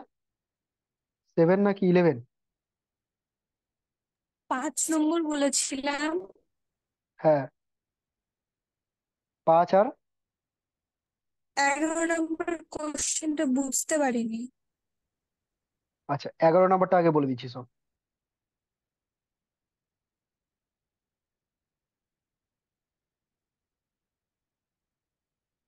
11 নম্বরে বলা হচ্ছে যে রিফ্র্যাক্টিভ ইন্ডেক্স জানার দরকার নেই, লাইট চ্যাপ্টার এখনো পড়িসনি, কি জিনিস বাদ দে। Refractive index of water measured by the relation P equal to real depth by apparent depth, ঠিক আছে, এরকম একটা ইকুয়েশন দিয়ে এটাকে মেজার করছে, is found to have values. তো ভ্যালু গুলো বলে দিয়েছে রিফ্র্যাক্টিভ ইন্ডেক্সের, কোন একটা কোয়ান্টিটি, ফিজিক্যাল কোয়ান্টিটি, তার ভ্যালু গুলো বলে দেওয়া আছে। কত কত ভ্যালু বলে দেওয়া আছে? ভ্যালু বলা আছে 1.34, 1.38, 1.32 অ্যান্ড 1.36, এই ভ্যালুগুলো বলে দিয়েছে। দিয়ে বলেছে the mean value of the refractive index with percentage error. Okay, mean value যাকে আমরা ট্রু ভ্যালু বলে থাকি, এই ট্রু ভ্যালুটা বের করতে বলেছে, পার্সেন্টেজ এররটাকেও নিতে বলেছে। তো পার্সেন্টেজ এরর আমি পরে যাচ্ছি, আগে মিন ভ্যালু বের করি। মিন ভ্যালু বের করার মিউ এম, মিন ভ্যালু বের করার নিয়ম ছিল যতগুলো ডেটা দিবে সবগুলোকে প্লাস করে ডিভাইড করে দাও, মানে গড় মান বের করো, 4 দিয়ে ডিভাইড করে দেবো। এটা যদি যোগ করিস কত আসছে? 6 4 10, 8 2 10, 0 2, 3 4 12 2 13 14, 4 1 5, 5.40/4 আসছে। ব্যাস ডিভাইড কর, 5 একে 5, 3 5 5, সরি 4 একে 4, 3 4 12, 4 5 20, 1.35, এটা হচ্ছে তার মিন ভ্যালু। তো 1.5 দিয়ে দুটো অপশন দেখতে পাচ্ছি, একটা এ নাম্বার অপশন আর একটা হচ্ছে বি নাম্বার অপশন। এবার হবে কোনটা? তার জন্য আমাকে পার্সেন্টেজ এররে যেতে হবে। এখন পার্সেন্টেজ এরর বের করার নিয়ম কি দেখ, এখানে পার্সেন্টেজ এরর বের করার জন্য কি আলাদা আলাদা করে সবগুলোর জন্য বের করবো? না, আমি তো এখানে অপশনে একটাই পার্সেন্টেজ এরর পাচ্ছি, তাহলে আমি আগে অ্যাবসলুট এরর গুলো বের করে নিই। অ্যাবসলুট এরর, প্রত্যেকটা মেজারমেন্টের অ্যাবসলুট এরর বের করবো, ভালো করে শুন। এটা কিন্তু প্রিভিয়াস ইয়ারে নেই, তবুও আমি দিয়েছি, তবে এই টাইপের আসতে পারে সেই জন্যই দিয়েছি। অ্যাবসলুট এরর যদি বের করতে যাই, ফার্স্ট মেজারমেন্টের জন্য অ্যাবসলুট এরর কি করে বের করতে হয়? Mean value minus first measurement, মানে তুই পাবি এটা 0.01। তারপরে সেকেন্ডটার জন্য পাবি 1.35 মাইনাস 1.38, মানে পাবি -0.03। এরকম ভাবে প্রত্যেকটা আমি করে দিচ্ছি একবারে। 0.03 পাবি একটা, আর 0.01 উইথ নেগেটিভ সাইড। দেখ তোরা ঠিক আছে কিনা সব, দেখে বল।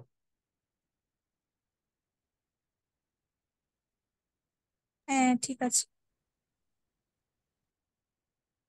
ব্যাস, এবার এই জায়গাটা থেকে তুই ক্যালকুলেশন করবি। কি ক্যালকুলেশন করবি? তুই বের করবি এতগুলো অ্যাবসলুট বেরালো, অ্যাবসলুট এরর বেরালো, তুই কি করবি? মিন অ্যাবসলুট এরর বের করবি, সবগুলো এররের মিন করে নিবি। আচ্ছা আচ্ছা, এই জায়গাটা একটু শুনে নে, সবাইকে লিভ করে গেছিস একবার দেখে নি দাঁড়া। এখানে আমি একটা জিনিস তোদের বলতে ভুলে গেছি। সবাই আছিস, শুনে নে একবার। দেখ, এই মিন অ্যাবসলুট এরর বের করার যে ফর্মুলাটা, সেই ফর্মুলাটা এইরকম ছিল। মানে যে এরর গুলো বের করেছি তাদের মডিউলাস। আমি না এই জায়গাটায় তোদের ফার্স্ট ক্লাসে একটু ভুল বলেছিলাম, আর বলবো বলবো করে বারবার ভুলে যাচ্ছি। আমি ওই জায়গাটায় মডিউলাস সাইনটা দিয়েছিলাম না। এই মডিউলাস সাইনের গুরুত্ব আছে। মডিউলাস সাইন দিয়েছি মানে কি, সবগুলো পজিটিভ মানকে নিতে হবে, নেগেটিভ নেওয়া যাবে না। নেগেটিভ আসলেও তার পজিটিভ নিয়ে করতে হবে, because error are additive in nature পড়েছিলাম আমরা। তাহলে এখানে যদি ভ্যালুগুলোকে বসাই পজিটিভ হিসেবে সবগুলোকে, প্রথমটা তো পজিটিভই আছে, পরেরটায় নেগেটিভ আছে তো পজিটিভ বসাতে হবে, তারপরেরটাকেও পজিটিভ বসাতে হবে, তারপরেরটাকেও পজিটিভ বসাতে হবে। ব্যাস এগুলোকে এখন যোগ করবি, 3 3 6 2 8 0.08 ডিভাইডেড বাই 4, মানে এটা হচ্ছে 0.02। এই হলো মিন অ্যাবসলিউট এরর। এখনো কিন্তু কাজ হয়নি, আমাকে বের করতে হবে পার্সেন্টেজ এরর। পার্সেন্টেজ এররের জন্য কি করে বের করবি দেখ। পার্সেন্টেজ এরর বের করার ফর্মুলা ছিল এরকম, যে ওপরে আমি এররটাকে লিখবো, এই ক্ষেত্রে মিন অ্যাবসলিউট এরর, আর নিচে আমি ট্রু ভ্যালুটাকে লিখবো। মিন অ্যাবসলিউট এরর বেরোলো 0.02, আর ট্রু ভ্যালু বেরিয়েছিল তোদের 1.34 না 5, 1.35, মাল্টিপ্লাইড বাই 100%। এই হচ্ছে রাশিমালা। ক্যালকুলেশন কর, এটা আসবে 200/135 পার্সেন্টেজ। তো 200/135 যে জিরো তো হবে না, 1.48 হবে। বুঝতে পারলি রে? হ্যাঁ দাদা, বুঝতে পারলাম।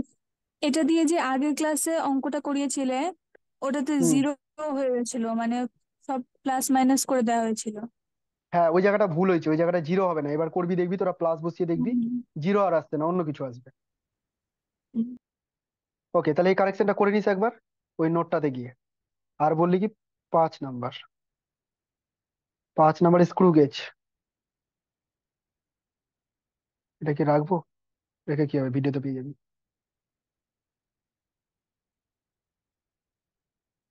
আচ্ছা, 5 নাম্বারে কি বলা হয়েছে, যে the accompanying diagram represents a screw gauge. একটা স্ক্রু গেজ দেখতে পাচ্ছিস ছবিতে, খুব সুন্দরভাবে স্ক্রু আঁকা আছে স্ক্রু গেজটা। বলা হয়েছে the circular scale is divided into 50 division. ভালো করে খেয়াল কর, 50 ডিভিশনের কথা বলা হয়েছে, 50টা ডিভিশন আছে। And the linear scale is divided into millimetres. Okay, linear স্কেলে যে ডেটাটা দেখতে পাচ্ছিস, 0, 0.5, 1, 1.5, 2, 2.5, 3, আর এখানে 3.5 আছে। সিমেট্রি থেকে বোঝা যাচ্ছে এটা 3.5 হবে এই জায়গাটা। The least count of the instrument and the reading of the instrument in the figure respectively. Okay, তাহলে কি কি বের করতে হবে, লিস্ট কাউন্ট বের করতে হবে, আর মেজারমেন্টের মেজারমেন্টটা করতে হবে তোকে। তা আগে রিফ্র্যাক্টিভ ইন্ডেক্স গুলো বের করি। রিফ্র্যাক্টিভ ইন্ডেক্স বলছি বারবার, ধর কি যেন বের করবো, লিস্ট কাউন্ট বের করবো। লিস্ট কাউন্ট আগে বের করি। লিস্ট কাউন্ট বের করার জন্য একটা ডেটা দিয়েছিল, যে screw gauge advances by 1 millimetre when the circular scale makes 2 complete revolutions। Okay, বলতে চাইছে দুটো রেভলিউশন করলো, এতে করে ও 1 মিটার এগিয়ে গেল। তো এখান থেকে তো তুই পিচ বের করতে জানিস, যে পিচ মানে হচ্ছে একটা রেভলিউশনে কতটা যাচ্ছে। দুটো রেভলিউশনে যদি 1 মিটার যায়, তাহলে একটা রেভলিউশনে কত যাবে, 2 দিয়ে ডিভাইড করে দেবো। এটা হচ্ছে তার পিচ। এবং সেখান থেকে তুই লিস্ট কাউন্ট বের করতে পারিস, যে least count equal to pitch divided by, formula যদি মনে থাকে, capital N number of division. Pitch বেরালো 1/2 মিলিমিটার, আর নাম্বার অফ ডিভিশন বলে দিয়েছিল 50। সো এটাকে যদি ক্যালকুলেট করিস, 0.01, 100 আসছে। লিস্ট কাউন্ট বুঝতে পারলি রে? হ্যাঁ, বুঝতে পারলাম। অপশনে চলে যা, অপশনে চলে যা, লিস্ট কাউন্ট একটাই আছে 0.01, তাহলে অপশন তো এটাই হবে। তবুও মেজারমেন্টটা একটু আমি দেখিয়ে দিচ্ছি, 3.82 যে মেজারমেন্ট এখানে। এই যে পয়েন্টটা মেইন স্কেলের পার্ট, মেজারমেন্ট আমরা কি করে করি, অবজার্ভড রিডিং কি করে করি, main scale plus circular scale into list count. তো মেইন স্কেলের পার্ট যেটা তুই দেখতে পাচ্ছিস, মেইন স্কেলে 3.5 আছে, এই যেটা 3, তারপরে এটা 3.5। সো মেইন স্কেলে আমি লিখবো 3. সার্কুলার স্কেলে যদি খেয়াল করিস, দেখ জুম করছি আমি, সার্কুলার স্কেলে আর জুম হবে না। সার্কুলার স্কেলে এটা হলো 30, 30-র পর এটা 31-এ গিয়ে মিলেছে, 31-এ দাগটা গিয়ে মিলে গেছে। সো এখানে 31, circular scale 31। Into list count হচ্ছে 0.01। মাল্টিপ্লাই কর, গুণ কর, যোগ কর, যা করবি কর। এটা 0.31 আসছে, মানে 3.81। এখানে কত দিয়েছে? 3.82 দিয়েছে, কাছাকাছি আছে। বল বুঝতে পারলি কিনা? হ্যাঁ, বুঝতে পারলাম। ওকে, কারো কোনো রকম কোনো সমস্যা আছে রে?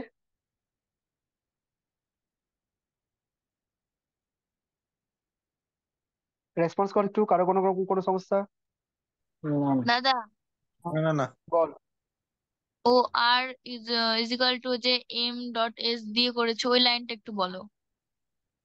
আচ্ছা, কে কোয়েল বলছিস না? হ্যাঁ হ্যাঁ। আচ্ছা, তুই আগের ক্লাসে ছিলি না, তাই এটা জানিস না। শুনে নে। হুম। যখন এই স্ক্রু গেজের সাহায্যে আমরা অবজার্ভ রিডিং করি, অবজার্ভ রিডিং মানে রিডিংটা যখন বের করি, ও আর মানে হচ্ছে অবজার্ভ রিডিং। তো এই অবজার্ভ রিডিং বের করার ফর্মুলা হচ্ছে যে মেইন স্কেলে কতটা রিডিং এসেছে সেটা দেখো, মেইন স্কেলের রিডিংটাকে বসাও, প্লাস দিয়ে সার্কুলার স্কেলের রিডিংটাকে বসাও, তারপরে সেটাকে লিস্ট কাউন্ট দিয়ে মাল্টিপ্লাই করো। ঠিক আছে? তুই যেহেতু এই ক্লাসটা করিসনি, তো এটা একটু বুঝতে সমস্যা হবে। আমার ভিডিও দেওয়া আছে, সেই ভিডিওটা দেখ, ওইখানে এই রিডিং গুলো কি করে নিতে হয় সেটা শেখানো আছে। ওটা দেখবি, আশা করি বুঝে যাবি, আর অসুবিধা হবে না। ঠিক আছে। দাদা, বল। বলছি 7 নাম্বার কোশ্চেনে যেটা রেডিয়াস আছে ওটা কি মিলিমিটারেই হবে? Wire has this gram radius this millimetre and length এত centimetre, the maximum percentage error in the measurement of its density. তোর কি সেন্টিমিটার ধরে অ্যান্সার আসছে?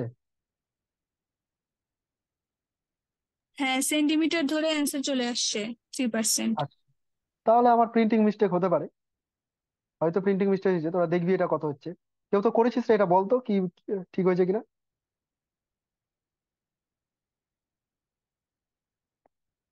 দেখবি থ্রি যদি পার্সেন্ট মিলিমিটার দিয়ে। হ্যাঁ বল। ওটা আমারও 3%। যদি মিলিমিটার দিয়ে না মেলে তাহলে সেন্টিমিটার বসিয়ে চেক করবি, যদি হয়ে যায় তাহলে সেন্টিমিটারই হবে। আবার প্রিন্টিং মিস্টেক হয়তো হয়েছে।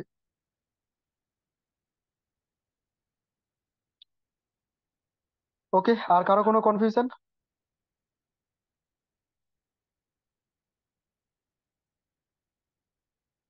ক্লাস এন্ড করছি তাহলে, ঠিক আছে? হুম। হুম।